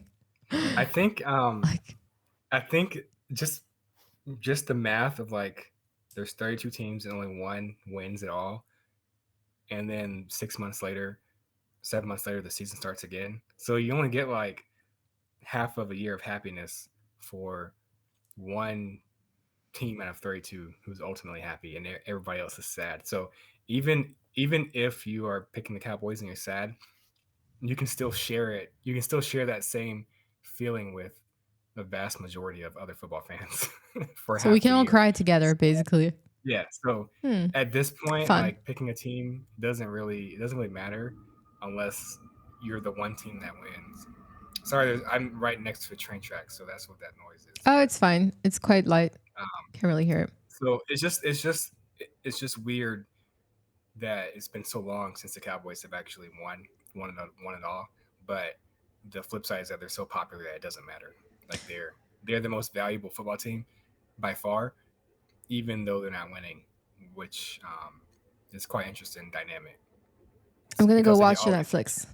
Yeah, they get all the attention, even if they don't have the talent that other teams have. I mean, that's pretty cool. I'm gonna go watch the Netflix. You know, it's kind of the same for uh I think for not Manu, there's a guy that hasn't cut his hair until this like football team soccer wins like 3 games in a row. Max, do you Wow. remember which one it is? He's like on TikTok. He's got this like massive afro at this point. It's been like a Oh year my that he god. hasn't cut his hair. And he's like, yeah, he's waiting for his team to win. Max, you remember which one it is in the chat? Like, wait, man doesn't cut his hair until team wins. Let's see. Yeah, it's Manu. So if you go on So they TikTok, haven't won. They haven't won 3 games in a row in a year. I thought they would be like a team that would win a lot.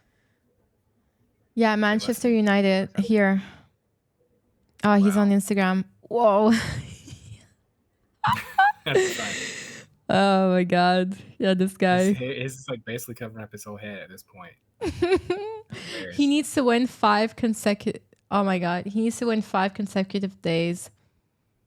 Yeah. So He's you can't do that with football because well, if your team wins it all, that's great. But like if you're the Cowboys, it's been 30 years. Like there's a lot that happens in 30 years. They're how actually much? How playing long? here in. Oh, go ahead. How long is his hair gonna be? Insane. Yeah, if it goes, I mean, if it goes 3 4 years, I mean, that's the one. That's the thing. Like with sports, it could affect your real life.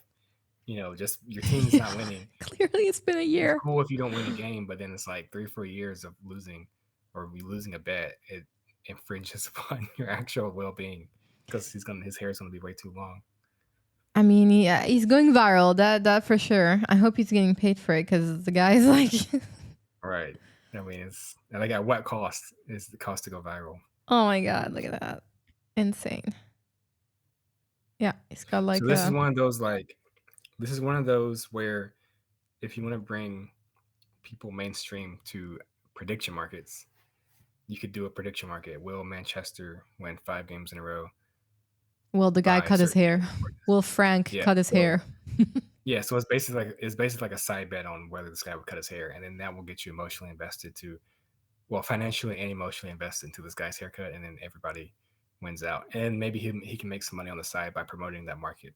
So that's like a use case for prediction markets where back in the old days it was just fun to like watch him grow his hair out, but now you can put money on it and ruin your life even more by by constantly refreshing the page to see if your team wins. It's. I mean, as a brand, it's an interesting marketing strategy. Quite creative. There's Should we look at Polymarket? I saw there was like a cute bet on whether basically wait, let me see. I saw it somewhere. Whether Shane was gonna get like engaged this year to his girlfriend Who or if they were gonna get engaged. That's kind of cute. who's getting engaged?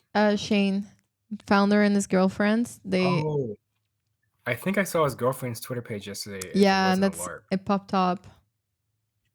I commented on it. Hopefully, It was in one of the comments. I think it was wireless that put it there. That's how I saw it. I can't remember her name though. the I see engaged for Bill Belichick, Tiger Woods, Vanessa Trump, Leonardo DiCaprio, Timothy Chalamet, and Kylie Jenner, but I don't see one for Shane. Oh, maybe she made it up. I feel like that was like a probably a meme. It would be cute though. But that'll be fun. That'll be a fun market. Maybe you should suggest that, and then have them actually start it. It's very cute. Well, she would be marrying a billionaire. It's nice. Yep. They'll Um, both be billionaires at that point. That's how you double the amount. That's how you can increase the amount of billionaires. That you just marry. You get married. Let me know when you're ready to screen share. I'll bring up. Oh, I was on there, but I wasn't screen sharing. All right, let me I screen can. share. I'll screen share. Let me do it. Let me know if you're ready. Like, Oh, okay, you can screen share. I'm ready. I was on it. I was just watching it myself. But yeah. okay, cool. Wait. Um, wait. It's all black. I need Max to save me here. Um, Give me a sec. they already geofenced you from. They already geofenced you from using it. Nah, I I'm mean just it. joking. No. I mean, although I'm in Dubai, so wait. Screen sharing. Can you use it in Dubai? I mean, everything. You have to use VPN. So, Oh, okay. try the screen share again. Let's try again. Is it because I'm not? I'm in the U.S. Is that No, like? no, it's just OBS and the pains of Oh, of streaming these programs. maybe. Well, it's okay. We can just fix it. Worst case, I ask Max to come around and like save us. Is it just that because you had, like if you go on Twitter, because you can share your Twitter, um, you could share your Twitter screen, but did it just go black when you went to Polymarket or what? No, I think it's like just a screen share thing. Wait, let me ask just Max to come. Need help. Um, maybe it's like just need to put in like probably the URL from. It's a pain. Like you see, like there's so many different like programs and stuff like stacked on top of each other. Yes, please help. Oh, okay. The support team is here.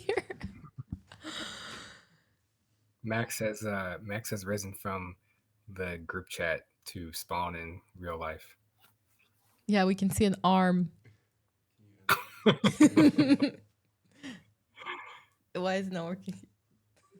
What's up, Max? You know why it's not working? Yeah. Because of this, no? No, because of here, it seems like he's not screen sharing. But it did work earlier. Yeah, because then this changes a bit. Well, if you're in the chat and you're watching, bear with us. We're gonna make it work. This is just Wait, Franklin, can you try to screen share and screen share again? Um, I wasn't screen sharing, but I can. I'll start screen sharing now. So we work. Thank you. okay. No, I didn't know if you wanted to share your screen or am I sharing my screen? Yeah, it's yours. We see the Oh, okay. But did you want to? Do you want me to keep sharing, or are you going to share? no, you can share. We can play some Oh, bets. okay. Okay. Well, If you I want to have to log log. in, let me hide. Let me just go back to us so you can like log in without sharing any sensitive info or Okay. personal info. The Yeah, only way. Okay. Yeah. If I log in. you're not screen sharing now, so you can Okay. like go.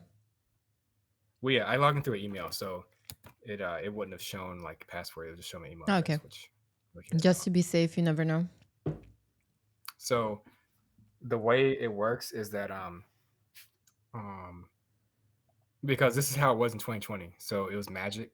So I have to type my email address and then Magic sends me a code. So I have to like wait for Polymarket to send me a code. Then I click the link to get the code and then paste it back into the Magic. It's just like so convoluted. I wish it was easy to do it, but because it's such an old, like archaic way of using it, um, I want to keep using that wallet for the airdrop and stuff. I don't want to give that wallet up. I So like mean, it's not like a wallet where I can log into with MetaMask and stuff. It's just I can only use it on Polymarket. I haven't figured out how to use it outside of it. There's no like even if I export the private key and import it, it gives me a different wallet address. It's so weird. But now, of course, when it's time for me to log in, it's like not email me the code. Yeah, I see it. The one time I want it to work, it's not working. All good. Let me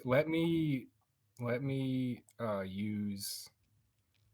I can use my Ethereum address. I just need to like Uniswap to USDC, and I only have like $20 in there. Send me the address. Okay, I'll like where is the chat? Why is my internet so slow? Like even MetaMask is slow. Let me stop sharing first. yeah, Maybe that just helps. it's just us right now, so it's fine. Yeah, like nothing is working. Even Phantom. Phantom shows a blank. Like when I click on it, it's just Phantom is like a black box. And Really? MetaMask is like a white. It's so weird. Let me open up a new window of Chrome. Because like our chat, the window's working for that. Yeah, that's quite interesting how it's doing that. Neither MetaMask nor Phantom is working. And this is like the first time this ever happened. Usually, if you want to spend crypto, they'll let you do it. But now it's not. Oh, it's okay. We can wait. Oh my gosh, what is going on? MetaMask had trouble starting. This error could be intermittent, so try restarting the extension. Excuse me. Restart MetaMask. That was so weird. I don't. Maybe it's okay. There it is. Let's let me log in.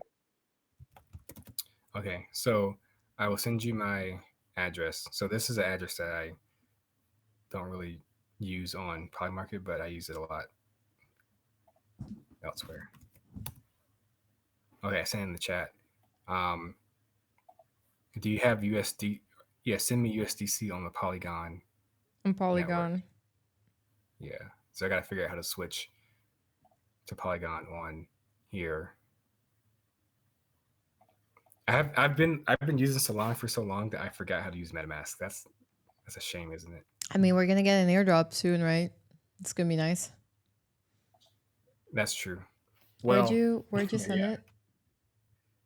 Which in the chat on Which the window for like where I share the screen, there's a chat button. Do you see it? Yes, I got it. Perfect. Okay. Yeah, send USDC on Polygon network there, and then I have to VPN. So if I like cut out for a second, that's why. All good.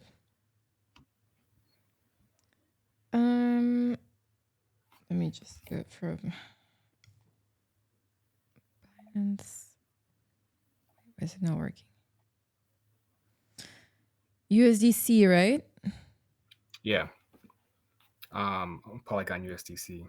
Okay, cool. Or if you can't do it, I can send some myself. No, it's fine. Let me just are we gonna have enough for like $50 or $100? Yeah, that's plenty of money. Okay, cool. To just live trade. Okay, let's do this. I'm like swapping.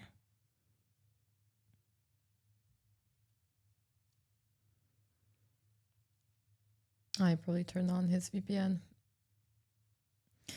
Well, while you're here waiting with me, we are about to. I can share my screen at this point. You're back. So this is yes. Okay, let me do it. Screen share guest. Are you ready? Yeah, I'm logged in. Okay, sick. When you send it, I'll accept the deposit. Okay, cool. Okay. Just sending now. How do I do this? USDC. Take out. They always make it tough, like the exchanges to like send send crypto out. It's like always hard to find the button. All right. Yeah. Careful. Polygon POS. All right. Let's go. Withdraw.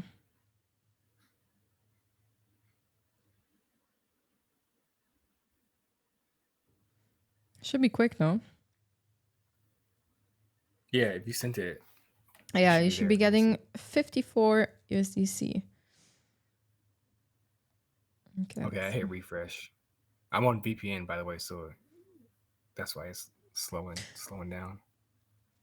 I can hear you and see you like pretty good for Okay, good. VPN. Yeah. Let's set up your wallet to trade on Polymarket. I don't remember doing this for this wallet before. Maybe I haven't used this wallet before, which would be crazy, but didn't know that.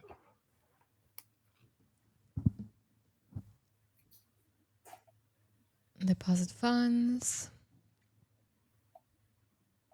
Well, it should already be in there if I have a balance. Let's see.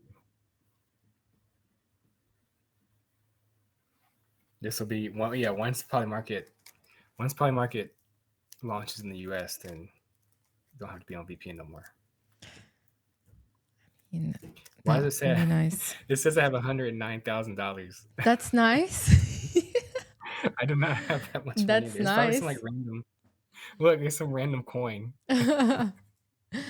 Okay, where's my? Yeah, it doesn't show USDC for some reason. Um, that's weird.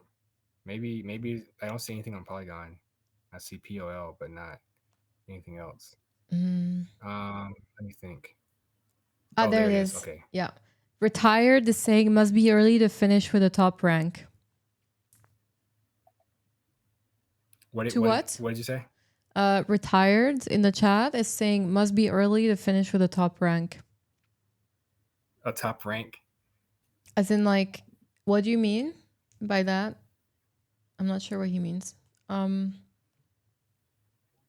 That's interesting. It charges 0.04% fee.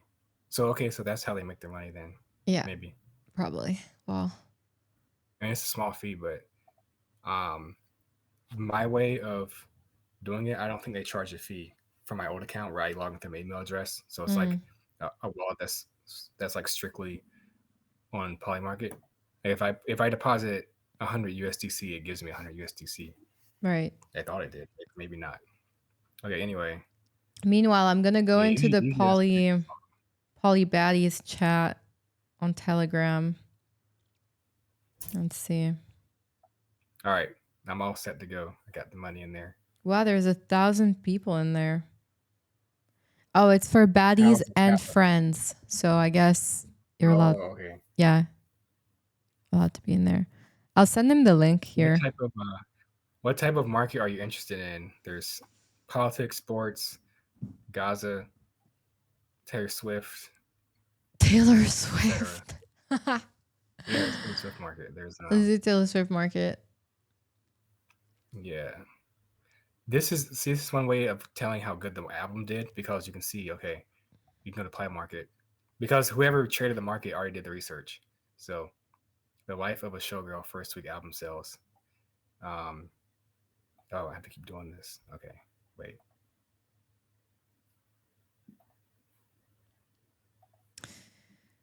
But yeah, you can see that there's like a range of where people think how many albums she's gonna sell. If this window gets out the way, it will show me. That's funny that she has her own. I wonder why. Like, she literally has her own thumbnail, right? Right here. Yeah, like Yeah, up there. Yeah. it's crazy. What do you need to do? Yeah. So I mean, she's huge, but like, what does one? You need to. For her own thumbnail. By the way, the screen, you need to like compress it a little bit because it's cutting off. Let me send you a picture of what it I looks. zoomed in on it because it was too. I thought it was too Yeah, small. perfect. Now it's good. It's good. You can like zoom in a little bit if you want. It's just that it's gonna cut out the. Yeah, perfect. Like that. Okay. I remember. I think Taylor Swift was pretty high on this market. Who will perform at the Super Bowl halftime show? There's still 8% chance based on Play Market. So if you have inside information, you can 12x your bet. I don't, It's but only 50 grand volume, but yeah, there's a chance. There's no. I don't think there's a chart for this. I wish I could see like where she was at some point in time. But I feel like she was a heavy favorite a few weeks ago. I think Taylor and Post were pretty big favorites a few weeks ago. But clearly Bad Bunny. It's hilarious that Bad Bunny is not at like 99.9%. There's still like a 9%. People are having 9% chance that he won't even show up to the Super Bowl halftime show. That's interesting. That's where you can like make free money if you assuming he stays alive. He'll be at the halftime show. So you're basically getting a 9%. Well, not 9%, but like if you buy yes, you would get like a 6 or 7% return on your investment in 4 months. So you do the math. That's like 1.5% a month. So you can figure out if it's worth parking your money there. 1%, to be honest, with all the yield bearing Right.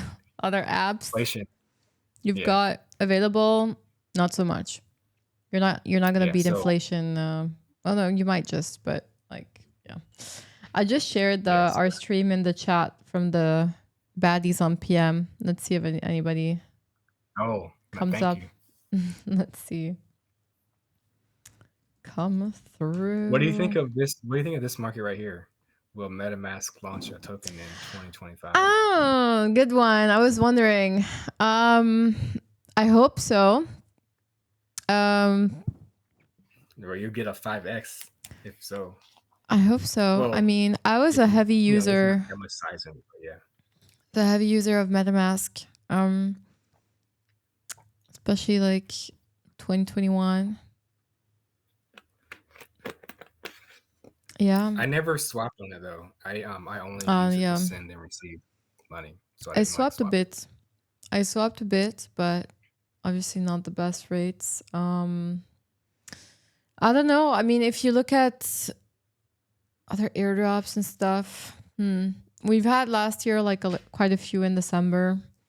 I don't know. I hope so. Mempool Punk is saying hello and a lot of emojis. What's up? Oh, what's up? Do you want to trade the live market since we're on stream? Yeah, let's do it. So there's Bitcoin or Ethereum. So pick which one. 15-minute market. Bitcoin. Okay, so next 7 minutes, there's a 73% chance it's going to be above, I guess, where it was at 11 o'clock. It's 11:07 here. So I guess there's a 75% chance it's going to be above that. And then let me open up the... It's going to be below. So which one do you want to do? Let me open up the chart first on TradingView. Let's see. BTC USDT. Yeah, maybe I should zoom out on the chart if there's a way to zoom out. Let's see. On the 1 second. Ooh. Oh, there's no way to zoom out. Yes, go back to 8 minutes ago, see what the price is there, and let me know if I should go up or down. 8 minutes ago. My screen says 121,366.46. That is where it was 8 minutes ago. So do you think in the next 6 minutes it's going to be higher or lower than that? Lower. Really? It's at 121,530 already. Well, you're going against. Oh wait, what? In the market. Wait. So see the price on the left? It says 121,366.46. That's what it was at 11 o'clock my time. So every 15 minutes. Okay, see. Sorry, my bad. So, okay. Yeah, no, it's up. From then, it's gonna be up. No, it's gonna be up. Yeah, I was looking at the wrong. It's gonna be up. So there's limit orders at 78 cents.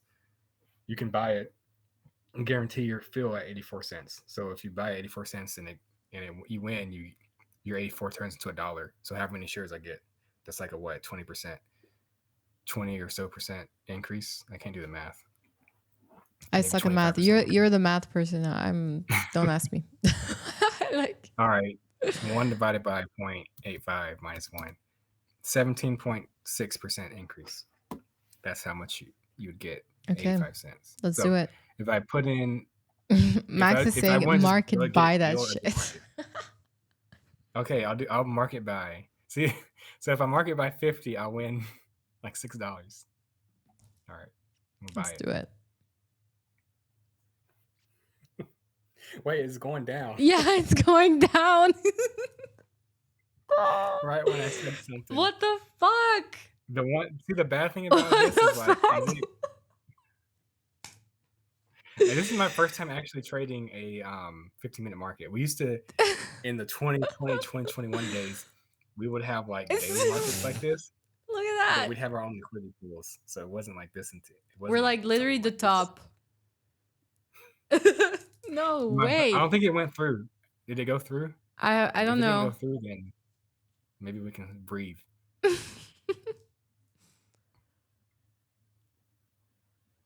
Yeah, let's see. I refreshed it. Okay, it didn't go through. So, Oh, phew.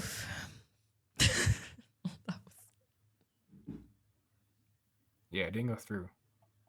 So I don't know. Maybe like gas fees and stuff, like a gas war, it didn't work out. Okay, saved by all right, let's do it again. I'll do 20. I didn't do 50 because that's the whole portfolio. Yeah, that's a lot, right? right. Yeah, manage your risk. Yeah. That's still forgot. almost half of our portfolio. Oh, I think it went through.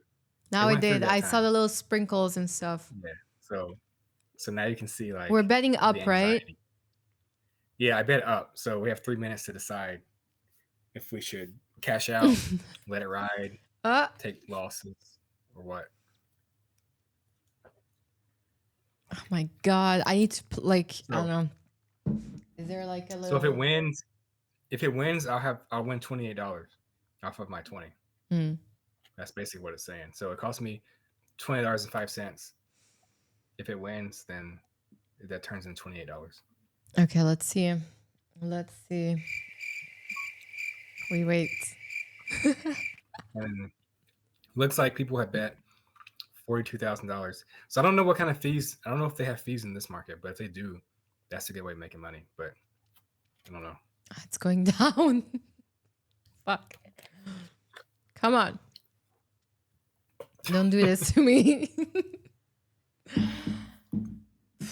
There's I don't know if you saw me tweet last night. There's an app called OpFun. I mean, it used to be called OpFun. Now it's called Rax.win. But it's similar to this, but instead of 15 minutes, you only get 1 minute. Oh my god. It's on Hype EVM. Insane. So I tried it out for the first time last night. And I lost 13 bets in a row. No. And then finally won and I quit. That's like scalping on the 1 minute. It's degeneracy. Basically, and then the funding it's not even on perps, it's options. So oh my god. The funding is terrible. Like I would do a 1x leverage, but it would fill in at like 90x. And so I would lose like 20% of my portfolio in a minute. It was insane. I'm not touching that. I'm not touching it. The tech is not as good as this one where I know if I put 20 in, I know that the most I can lose is 20. Yeah. Like for Rax, if I have 20, I don't know how much I'm gonna lose. I might lose all 20. I might lose a little bit, and it's just only 1 minute. Yeah, no, it's rough. It's very rough. I'm not touching that stuff. The funding fees are just ridiculous. It's roulette. And we've got, by the way, we've got Hadarig Christian coming from YouTube. Lots of respect. Yeah, thank you for coming from YouTube.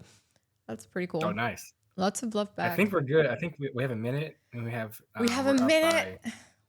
$70. Oh my god, let's go. $63, $35. Oh, now $35. Right when I say something. Oh my god. Like who sold? Like who sold right here? Like who? Why would you sell at 11:14? Yeah, what do you have? Why couldn't you wait 1 minute? Oh my god. Oh god. I think we're in trouble. No. Oh man. Oh, please. The fuck. Hadarig is saying it would be nice that all the young generations work and receive financial education. It would, but this is not financial education. This is like gambling degeneracy. Do not follow what we're doing. Like non-financial advice. Look how close it is. Oh my gosh. Fucking hell. Crazy. 10 seconds. Oh my god. Can we hold the line for 10 seconds? 5. My god. 4. Stress. I think we're good. All right. Did we make it? We did it. We did it? I never saw it go below. So I think we're good. Good. Let's go. Yes. $7. There I you won go. $37.52% return. Let's No, go. you can clip this. I'll screenshot this big. Oops. Well, it doesn't work now. Let's go. What's up, Miami Screenshot this big Life? number. Yeah. So yeah, Yes. I can click that. Let's go. Maybe I can share it real quick. People want more. Oh my God. I shared a 2% win on the Rack.win last night, so this is a lot This better. is great. This is like 37%. All right, I'm about to post it and tag you in it. Oh yeah, if let's it do goes it. through. Let's do it. Tag the poly baddies.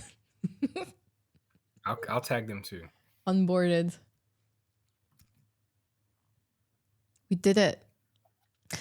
But yeah, if anyone's watching this is absolutely not financial education. We're gambling, and there's definitely other ways to learn. But again, we live in the age of the internet and AI.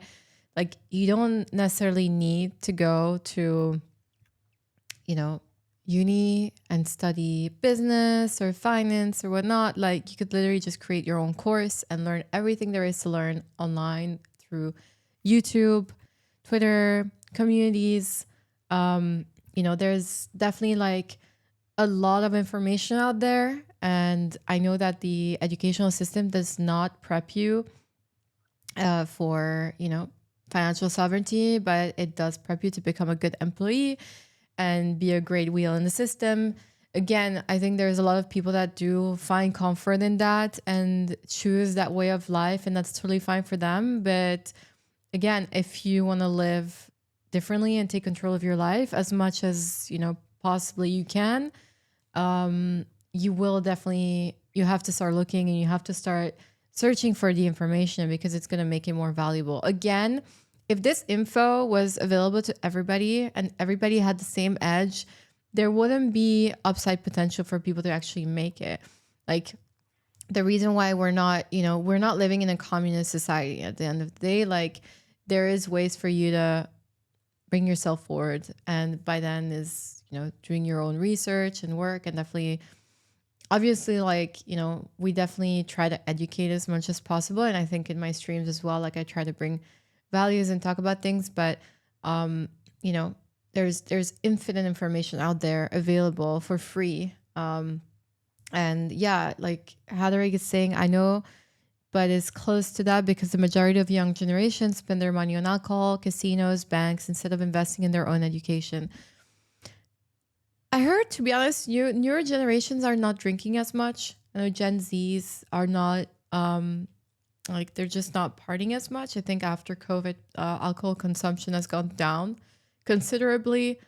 Well, there's other substances. I think there's a pretty big ketamine crisis happening, if people just sit home and take ketamine, I guess, as opposed to drinking. But yeah, Max saying Gen Z is not drinking at all. It's very base indeed. Honestly, alcohol is poison. I hate drinking. Just avoid it as much as possible. It's just make me feel like shit. But yeah, investing in their own education. At the end of the day, you have to make your own luck. Like, you have to make your own luck. If you decide to change your life, you will find enough solutions, enough material there to support you and do that. There's enough free available with the internet, right? But yeah, right now, this is we're gambling. So yeah. What's that chat? Are you looking at the chat? I like the social Oh aspect to no, it. I'm not. I'm looking at the chart. You The can. I was just browsing. I haven't drank since 28 months. It's been a Oh, long time. sick. That's good. I was taking medication for like just trying to calm down from all the gambling that I used to do, and so they instructed not to drink. So I guess because that could cause more problems, so I didn't do it, and I stopped taking medication, but I didn't want to start drinking, so just haven't done it since. I mean, there's no downside to not drinking. Literally. Right. There's literally no. At this point, yeah. I feel like I'm older too. Like Gen Z, I mean, they don't drink as much, but when I was their age, I'd be going party and stuff. But now I'm like older. I'm like, okay, what's the point? Honestly, there's no point. I literally avoided alcohol during token. Now that I drink on a daily basis, you Oh, will never see me pop a bottle at home, like ever. Honestly, it's a drag. Only in social situations. And I used to think that, like, like it does help when when you're going out and you have meetings and so on. But like at the end of the day, it's more like of an excuse. Like I didn't drink at all at Token and didn't go to the nights out and so on, and still made the best out of the conference. So if anyone's like wondering and wants to like just cut down on alcohol, like you don't really need it. You don't the whole social drinking thing. If you're in a group that is pressuring you to drink, you're probably not surrounded by the best people in the first place, right? You should be able to like hang out with people and not be forced and coerced to drink. There's a big social pressure, of course, but the thing is, like, it's poison. Like, no one, it's just the hangovers suck. At a certain age, like we don't recover that quickly from hangovers anymore. So it's yeah, like yeah. Um I hate alcohol. I really hate it. Like just hate I it. yeah, I if I do it again, it would have to be like in a partying situation. So if I went to, I don't know if I told you, I thought about going to Japan this month, but Oh, the sick. government shut down. So like our air traffic controllers are all like working for free. So my friend who wanted to go, uh, they're scared that those people aren't gonna get paid. So so we haven't booked flights yet. Um, but like, say if I went to Japan and I just went out, maybe I would take like a sip or two. But even then, I would just keep saying, "Hey, I'm on a streak of not drinking, so let's keep it up." Because once I do it, then the streak ends. It's like, Right? It's a okay, slippery slope. like now I'm not happy.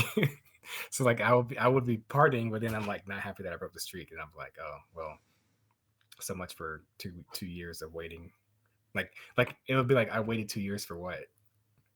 It would have to be like something exciting. Maybe if the Cowboys win a Super Bowl and I go to the game Yeah, that could be the thing. after party, yeah, I might do something there. Yeah. The thing is like But waited 30 years for that. but like the idea of like celebrating with alcohol, right? It's Right. also like, why would you celebrate with alcohol? There's so many other ways to celebrate. At least this is what I tell myself, because I don't like drinking, and I feel like really annoyed at the whole social pressure and like brainwashing there is. Like, why is alcohol associated with a celebration? Can't you just have like tea or water? It's definitely not as exciting. Right. But like, what if you don't want to drink? Leave us alone. Like, literally, Yeah. leave us Um, alone. Leave people alone but then it's that don't like want to drink. Like, we're allowed to I respect our I drank bodies so and health. the last time people see me at crypto events was well, it was Art Basel in 2022. So it's been a while. But Ape Fest that year earlier, so 3 years ago, um, I drank a lot there, but I didn't get drunk. It was just it allowed me to like talk to people and everybody wanted pictures with me and stuff.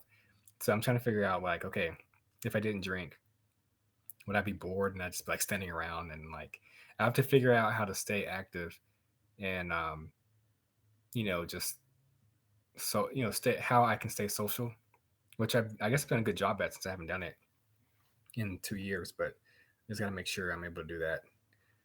It's easier now that I've gotten older because I can relate to other people that are older who don't want to do it as well. But definitely when I was younger, I mean, I there's felt like definitely I an needed age thing, right? When you're in to uni, everyone's drinking, it's kind of normalized. You don't yeah, necessarily see the consequences as bad, right? And then, right. yeah, at some point, like, people need to grow up. Like, if you want to have a family, if you want to have a stable job. I mean, there are functioning people that drink a lot, but the thing is, at the end of the day, you're building Yeah, up a that couldn't be tolerance. me. Yeah, And I would crash out if that was me. I yeah, no, don't know like, how I can handle that. no, it's a lot. And the thing is, like, at the end of the day, you also want to make sure you're respecting yourself. And I think like leaving situations when it's time to leave is also a very healthy thing to do. And unfortunately, when you're intoxicated, like it's hard to do, right? So it's gonna be hard to decide like when is the party starting to suck, right? And you always want to leave on a high note. Like you always want to leave on a high Right. note. So you might as well like not be completely wasted and know when to leave and leave at the best possible place where you'll have a better experience, I think, and also people are gonna miss you. I think it's also like, the people that stay till the end of the after party and like carry on, like sure, but I think yeah, it's good not to be too available either and like prioritize your sleep and then you can wake up the next morning and do stuff. We're going in. We're going in on a short. No, I'm longing it. Longing it. I Okay, let's go. saw a little dip. Let's go. You Okay. see where I bought it though? I bought it at 9 cents. Okay, okay. $20. So it's only $1. It's only $2 I put in. So Okay, let's still go. less. I mean, I'm still feeling Still something less. here. Oh my god. I don't know if do I have like sounds? Oh, I Nothing have a work beats it. call. Do you need to Can you go? hear me? No, I'll just mute. I'm gonna talk to him real quick. Okay. Let's see if I can dual. Let me mute Dual, what's the you. word? I can mute you from the control room. Let me try. Yeah, you are muted. Muted. Oh my god, this is addictive. This Bitcoin up and down. Let's see. By the way, Hadarig, thanks for coming through. Have a nice day to enjoy football. Yeah, oh my god, we have like 2 minutes here. I need to find more sounds for the soundboard.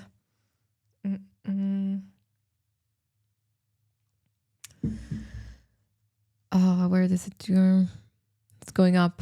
Let's go. Let's go. Let's see. Crickets.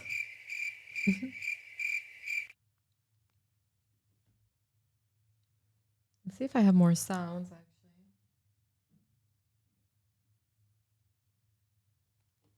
No, nothing special. Chat, if you guys are still here with us, are you guys gambling on Polymarket?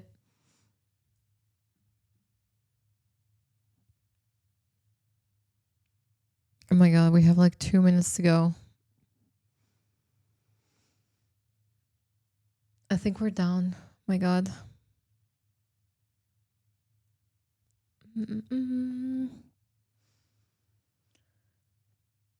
We lost.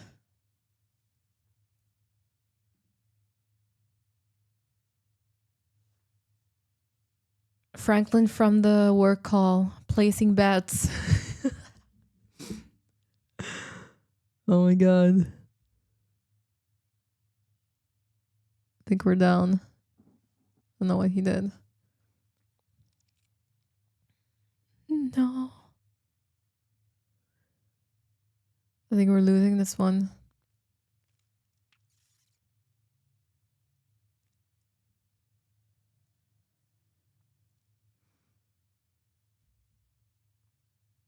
$50 seconds to go. Not sure what he's trying to do.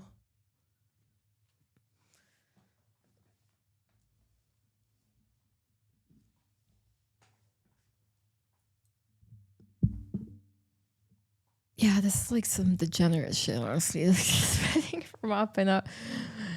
Oh my god. I don't think I'm gonna get like too into this. I'd rather like bet on like information. I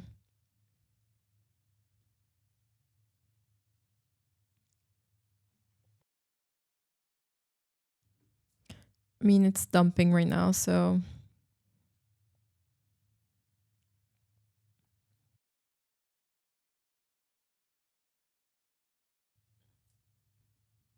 I mean, we started the stream with like 53 dollars, and we're now at like 56.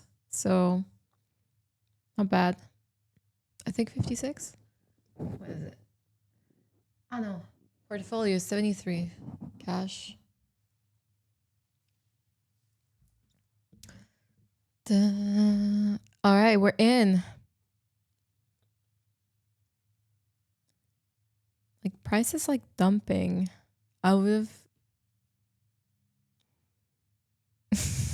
I would have not gone. We're like dumping right now. I would have not bought.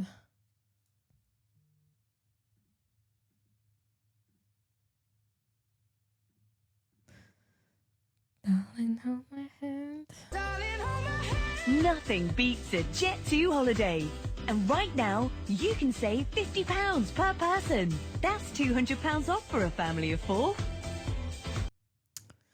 Yeah, that's like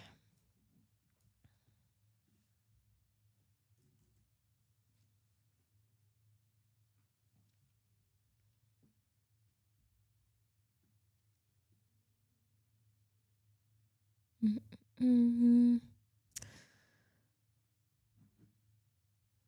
this is like so honestly tough.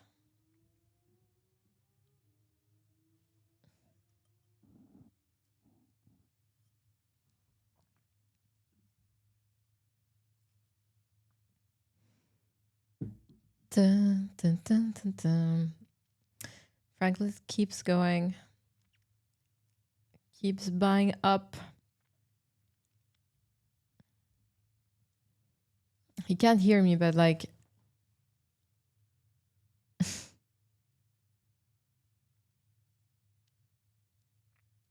ah, it's going up.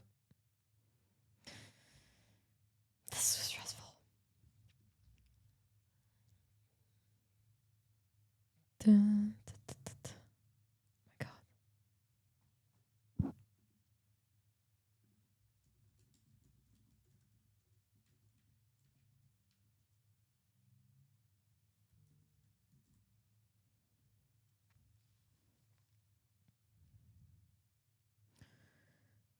Da-na-na. We have 12 minutes. This is longer. Yeah, let's see. I would play some music for the background for you guys, but like I'm streaming to like YouTube as well, and they're just not gonna like it. I don't want them to close my account. It's like the copyright stuff is really rough. Yeah, I don't know. It's like too risky to be honest. Like I would be playing my own music, but yeah. Oh, look at that. It's going up. It's like super stressful. Just like watching the chart go up there. Mm. Yeah, oh my god. Meanwhile, I want to give a shout out to the Yabai crew. I'm wearing their t-shirt. Oh, if you can see it. Ta-da! Got this in Singapore. It's like I have a token, and the girls are pretty awesome. We keep buying here, keep losing. Oh my god. Oh my god, it's going down. It's going down. No. Like, I'm like mute. He can't hear me because he's on work on Wi-Fi. Sell.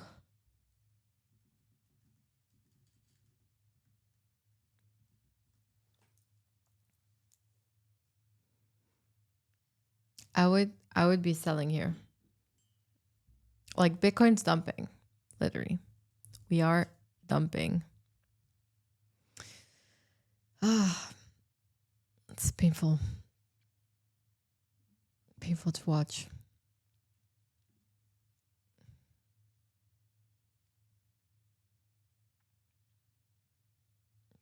This is too painful. I don't like losing money, even if it's like $1. Oh my God.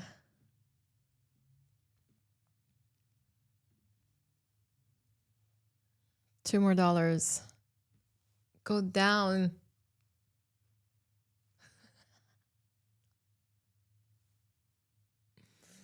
Try to make signs.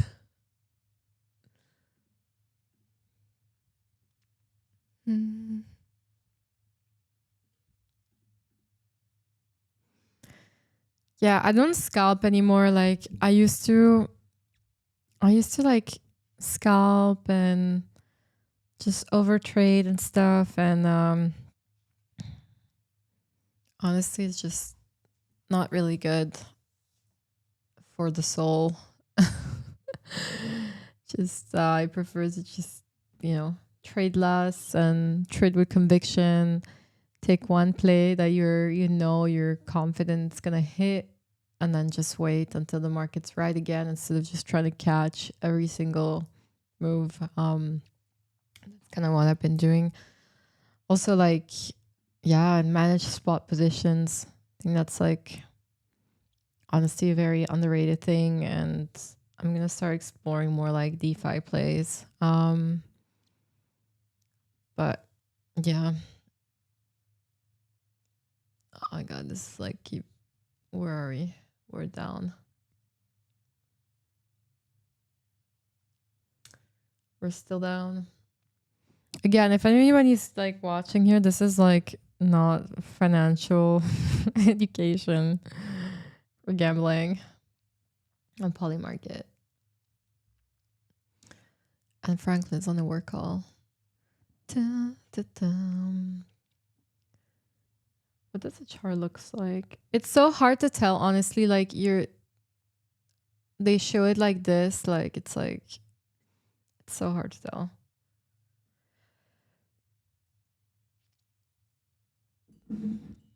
What time is it here? Oh, it's like 7:30.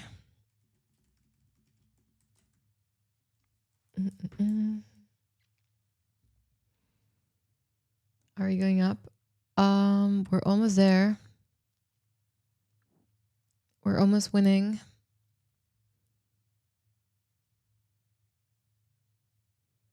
We basically need to reach 101, another like $50 up.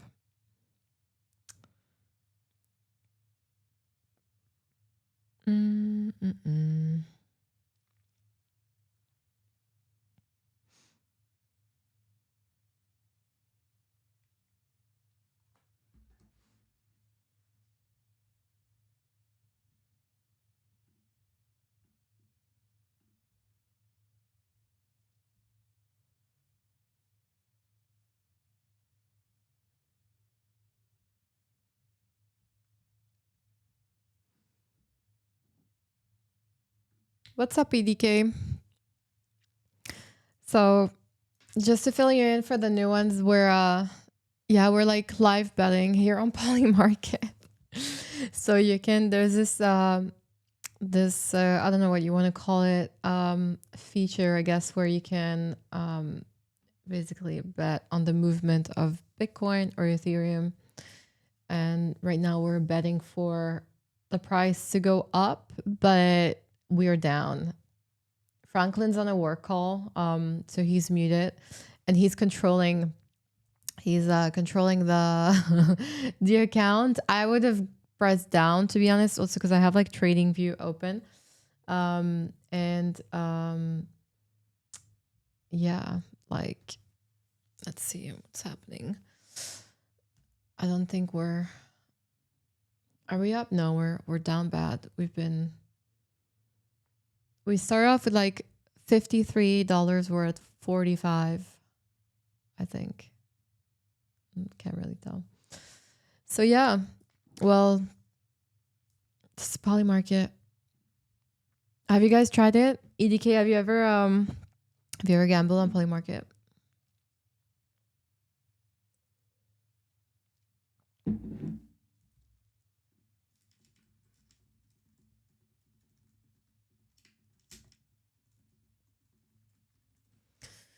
Da-na-na. Oh my god, we're down. We keep losing.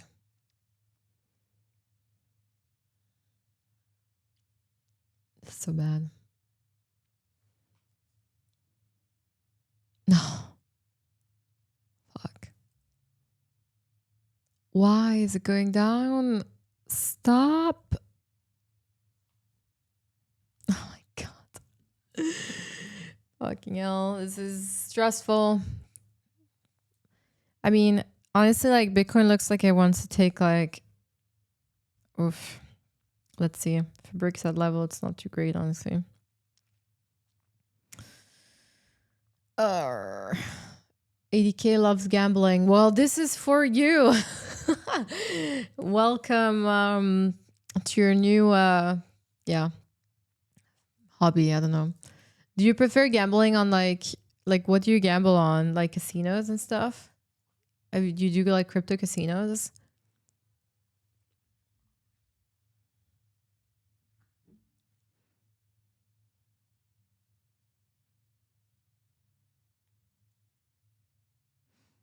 Mhm. So far we're losing money, so it's not so fun. I could just I don't know. One more.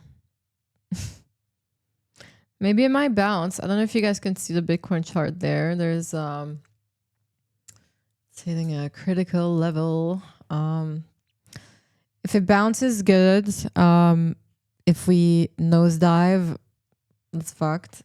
I hope not for like our bags. Meanwhile, IDK Toshi Bet.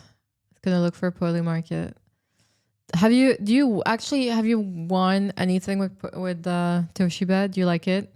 Like I've played with it a couple of times, but never yeah. I mean it's fun. The pinball one, the what's it called, the with the little balls and stuff. I do like that one. That game. Slot machines, not so much my thing. Yeah, no, there's like so many different games. We should do a Toshi Bet. I'll do a Toshi Bet stream at some point. What's your favorite game on Toshi Bet?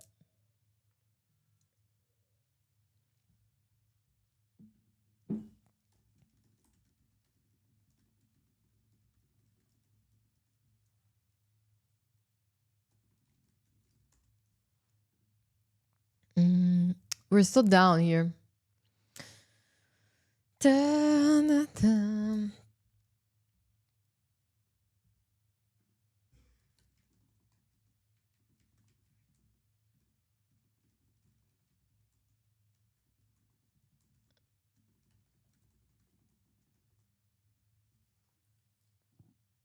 Let's see. We've been losing. Oh my god, it's down only.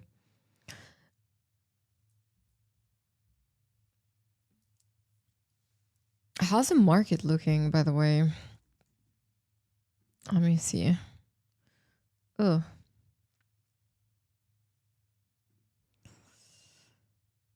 Well. Well. Correcting a little.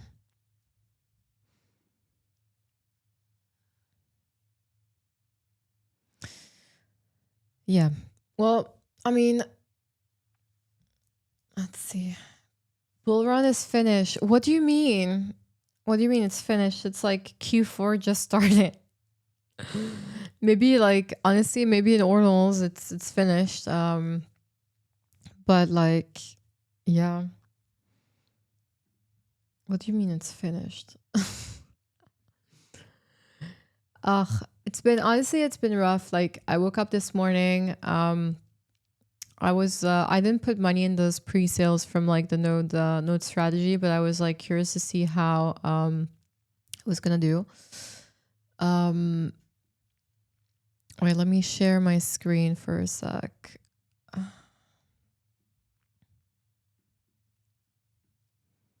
me do this while we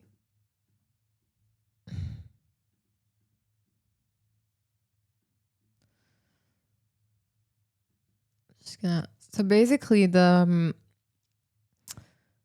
yeah, so I woke up this morning. I honestly I was waiting for the launch. And the thing is, like, I was ready to like put some money into this. Then obviously I forgot to fund my Radfi wallet. So yeah, I sent some Bitcoin, didn't put high fees and stuff. So it took like forever to get to my wallet. And the thing is, like, by the time that it got there, like price started dumping. So I just waited and I didn't buy back in. Well, I didn't buy in at all. I didn't participate in the pre-sale. Now the thing about this is, like, you know, this is like a hype thing. Like you want a proof of concept, which we did have with Punk Strategy, right? But ordinals and Bitcoin is a little bit different. And Note Monkeys were at least a group of people that decided to do this. Did put a lot of effort. Honestly, they put a lot of effort. They planned this well. There's a lot of people behind this project and so on. A lot of effort that went into it, and it was really thought through, regardless of like what you think about, you know, whether the flywheel makes sense on the long term. It's not gonna go forever. Like, it doesn't really matter, right? It's a very creative way to try to obviously move the market and improve the price of a certain collection. Obviously, you know, a lot of others like jumped on this trend. But yeah, the thing is, like, you do need the first one to succeed. And unfortunately, at this point, it's not looking too great. So yeah, I'm curious to see how the other strategies on Bitcoin are going to be just going. Like, it's really tough to launch a coin, right? To sustain its momentum, you need a lot of different things to put into place. And the thing is, these are fair launches where a team doesn't have any supply. So yeah, unless they're basically filling up the pool themselves, I know it's tough. Like, it's really tough to combat sell pressure, and especially in an ecosystem that's been like down bad for months, looking for an exit. Like, people in ordinals are literally just dying to, you know, they have a price point in mind where they can, like, you know, sell their bags, and they're waiting for that to hit. Basically hodling through, right? So it's gonna be tough. Honestly, there's a lot of G'ters ready to sell their bags and dump on you. So it's just like really tough right now. But yeah, I hope they have like a plan B, or they plan on like buying up some supply and so on and just pumping it back up. Let's see. It's not over yet. The team behind is not, you know, they're smart. They've been around for a while. So let's see what's going to happen with this. But yeah, the bull run is definitely not necessarily happening in ordinals. I'm sorry, guys. Like, it was, yeah, it's been a while, honestly, that it's been like this. And yeah, let's see what happens. I'm curious. Good luck to the other teams, obviously. Like, this wasn't meant to be like a doom and gloom post. I know it went pretty far.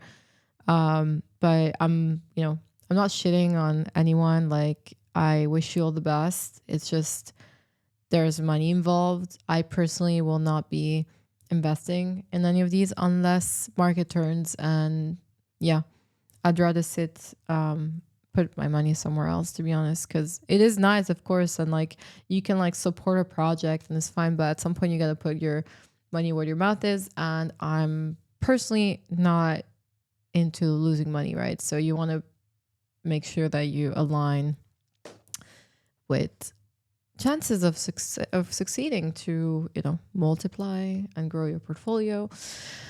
Anyway, yeah. Interesting. I do have to say about like the treasury companies, the strategies. I really like the idea. I really like the fact that, like, you know, people are coming together and innovating and trying to find creative ways to create value. And this is definitely a skill. It's you know, it's not something that's like really easy to do. Of course, like, you need a lot of things in preparation for that, but it's definitely a very creative way to create value. And I really like to see it. It's just that if the market's not in your favor, you're going to be basically swimming upstream, and that's really tough. Like you want to actually put the odds in your favor and swim and be actually riding the wave rather than being just drowning it pretty much. That's just my 2 cents on this. But however, I think this is great. It's very good. Like it's just a very creative way to generate value if it works. Yeah, anyways, let me see what's happening here with Polymarket. Are we winning or what is happening? Mm-mm-mm.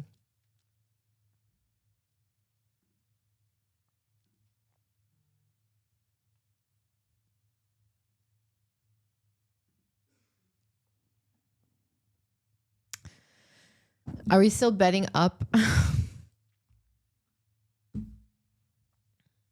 Mm-mm.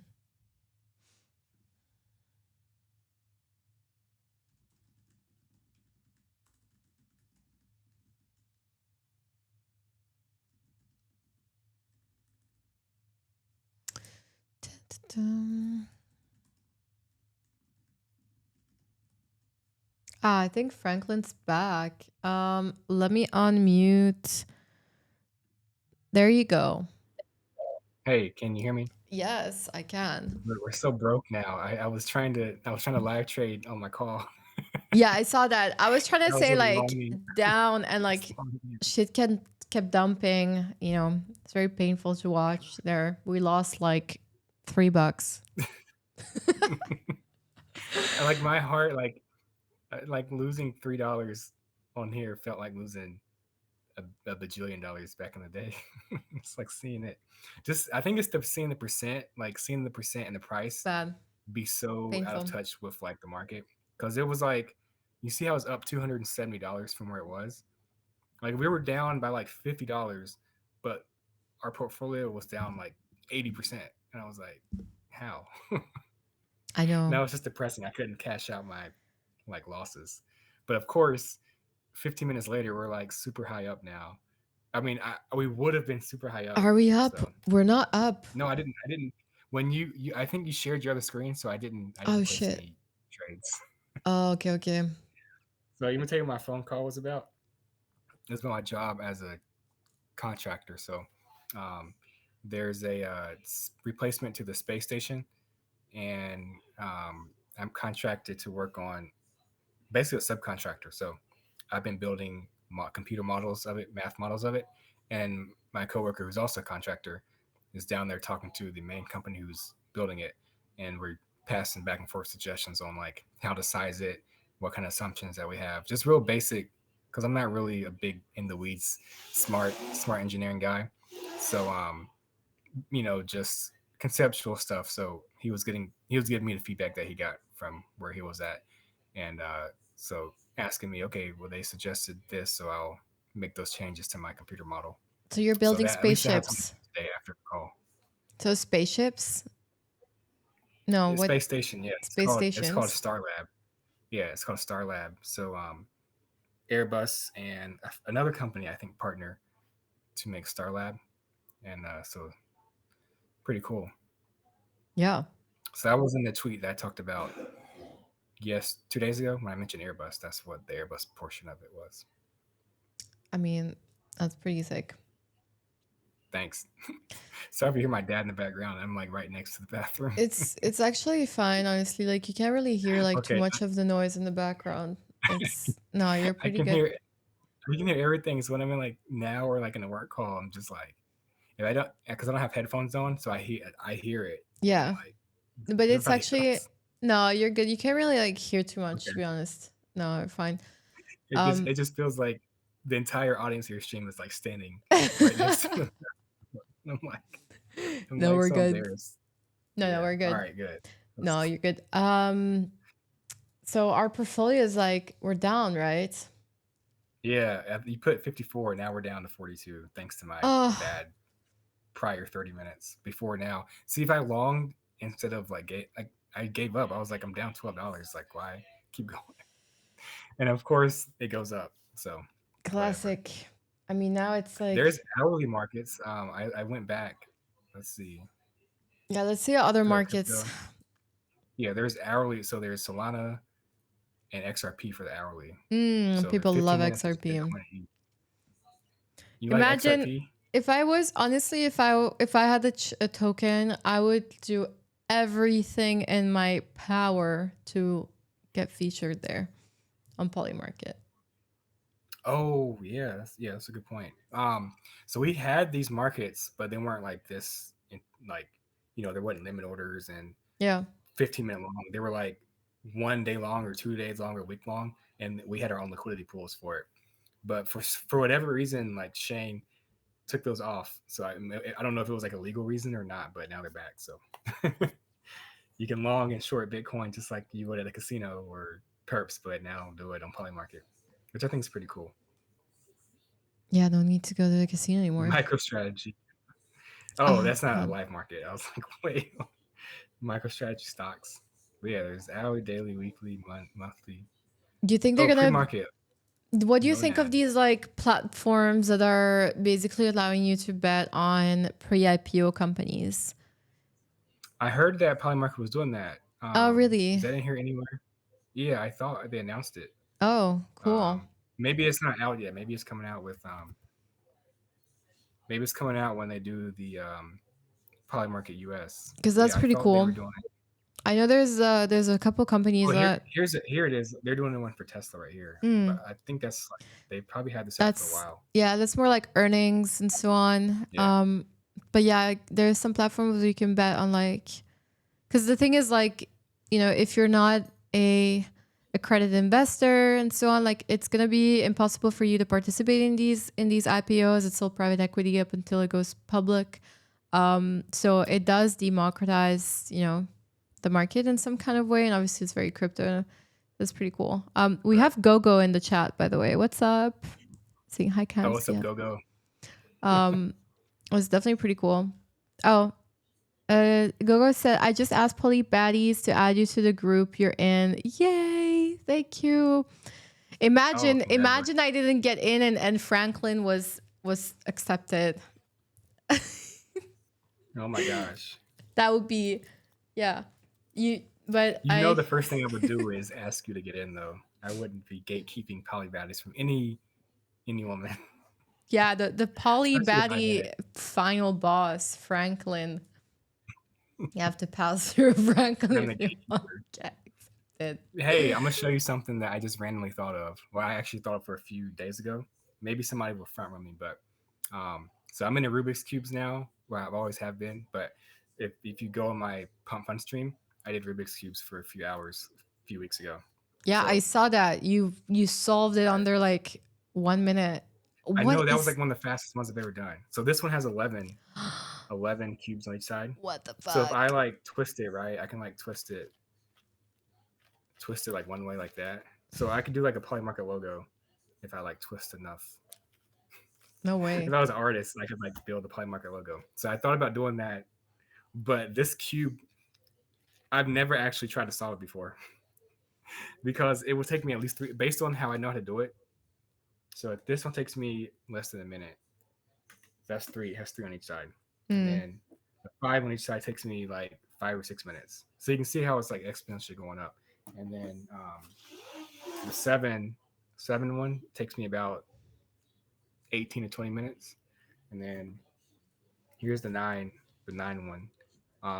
Takes me like an hour. So I didn't want to start this one because that'll take me like 3 hours. But if I figured out how to like pick which cube got the white, then I could do a Polymarket logo. Maybe I get like an airdrop for that or something. That's insane. That's like, yeah, and the chat's going crazy. They're saying, what the hell? Really? Yeah, like this is my brain. These are my 2 favorite ones. That's so crazy. That's so crazy. I've never solved a Rubik's Cube in my life. Never. I should teach you. That'll be fun. If I taught you, if you can learn 5 languages, then you should be able to solve Rubik's Cubes. Yeah, I guess I'm like smart in a different way. I'm not so mathy. Although, fun fact, I used to be like really good at maths when I was a kid.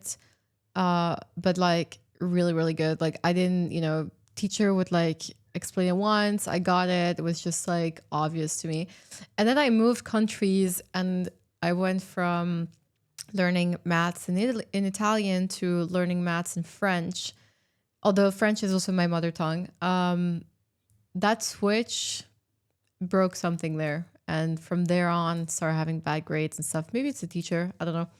But since then, yeah, my math's not so good, which is always something I wondered. But yeah, not at your level. That's for sure.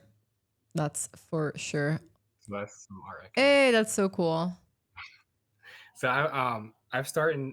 So instead of running as much as I used to run, I started going to Planet Fitness and started going to elliptical, and I saw one of these because then that like helps pass the time. When I was younger, I used to do it a lot. Then I just got away from doing it, and now like with streaming, I taught myself how to do it again. So it gives me a reason to go work out. That's pretty cool. I mean, I guess the Rubik's cube as well. Like, it's just a technique, right? Like at some point you memorize the moves, and it's just yeah. I guess I could learn too if I put myself into it. Yeah. So like if I do this, then I can do like the one with 5 on the side, but then like the 3 by 3 on the inside, I can treat it as like one of the middle pieces. So then you just build it. So then at like you build all the inside pieces. So there's 3 on the inside and 3 on this side, and you just eventually the corners are what's left and the edges, and then it becomes like one of these. And then it takes really short amount of time to solve it after that. But just putting the pieces in the right spot, because I don't know any shortcuts, that's why it takes exponentially longer time. Wait, I put this on the two screen. Can you show the big one with like the one with This like? one,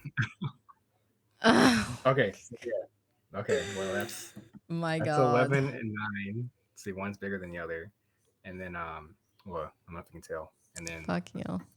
here's 7 and 5, and then 3. I like the odd numbers. They're easier than the even numbers for me, because the even numbers you gotta learn new stuff. So I've been lazy. I can do like there's like two. There's one with 2 on each side, and there's one with 4 and 6, and etc. But I'm a odd numbers guy. How do you? What's like the trick to learn how to do Rubik's cube? For me, it was this is like the beginner's way, and I never learned past it. But basically, you pick a color that you like. So white is brighter. So basically, you put all the whites on one side, and then you match them up with the edge pieces, which the edge pieces are connected to the middle piece. So then now you do like you have first layer done, and then you have second layer done, and then you just memorize a few moves to do the third layer. It's kind of like If that chess. makes sense. I wish, because I would then I'd be good at chess, but I'm terrible at chess. So unfortunately, You I gotta learned study the chess at a moves. young age too. I was like 12 or 13 years old, and I just was never good at it. Mm. But anyway, I'll do it real quick since we're on stream. I don't have nothing else to do. So yeah, this is how I do the bottom layer. Oops. So yeah, see that part right there? See, I got it like, The white, see how yeah. it's all like colored, and the red and blue and orange and green, they don't change because they're in the middle. So just make sure it's in the right spot. And then so that's like the beginner's way of doing it. And then I fix the side pieces. So like the orange piece, got that in the right spot. And then you just keep doing it until there's like a set move combination that I do. So I got the blue, and then I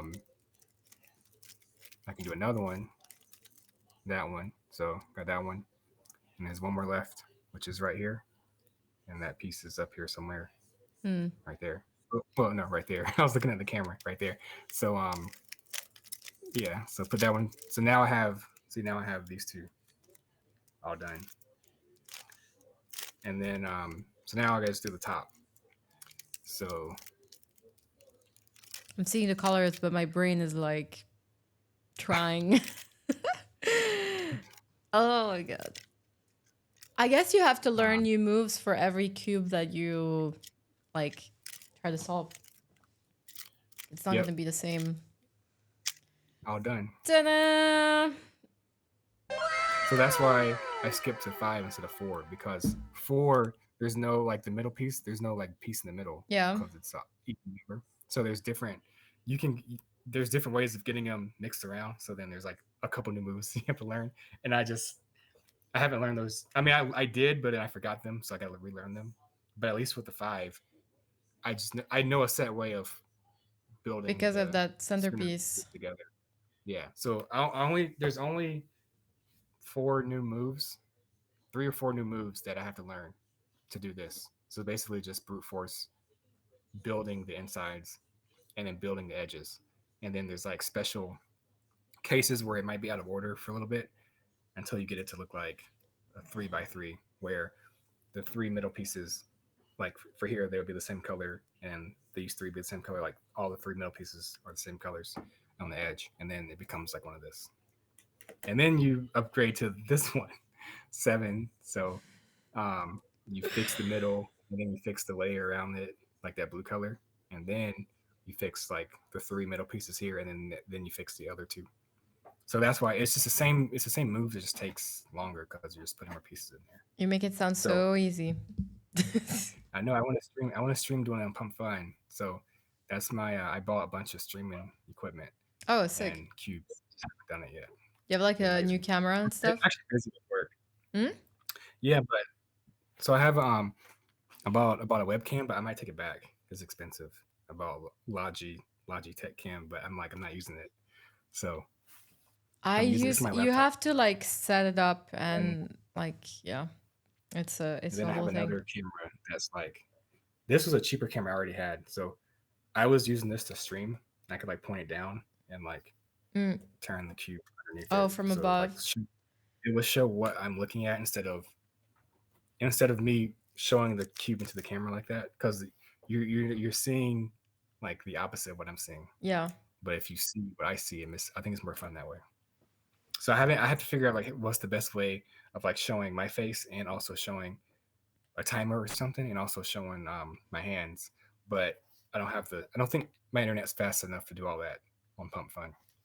Like for our stream, it's good because we have multiple cameras and sharing screens and all that. But I don't think it would work on Pump Fun. At least if I were hosting it, I haven't found a way to like do multi OBS to make it work on Pump It's Fun yet. tough. I mean, if you need help, just DM Max will help you because we put a lot of thinking into that. It's a lot of layers and programs and like things to do, and yeah, you can let me know. It's With a that lot. said, yeah, it's a lot. I'm gonna go. I'm gonna go eat. I'm getting hungry. It's like 8 p.m. I I know love we it. streamed for a while. Yeah, we always like. I think like I don't think I've done like. When did we start? I don't even know. How long have we been on? A little after 9, probably like 9:20 Yeah, we've been on my for time. like So 2 hours now. Nice. yeah, Pretty cool. Yeah, I'm gonna go grab some dinner and then try to go bed early. And I'm trying on a new that's Muay right. Thai. I forget that you're in the future. Yeah, I'm in the future. This is I'm lunchtime in. for me.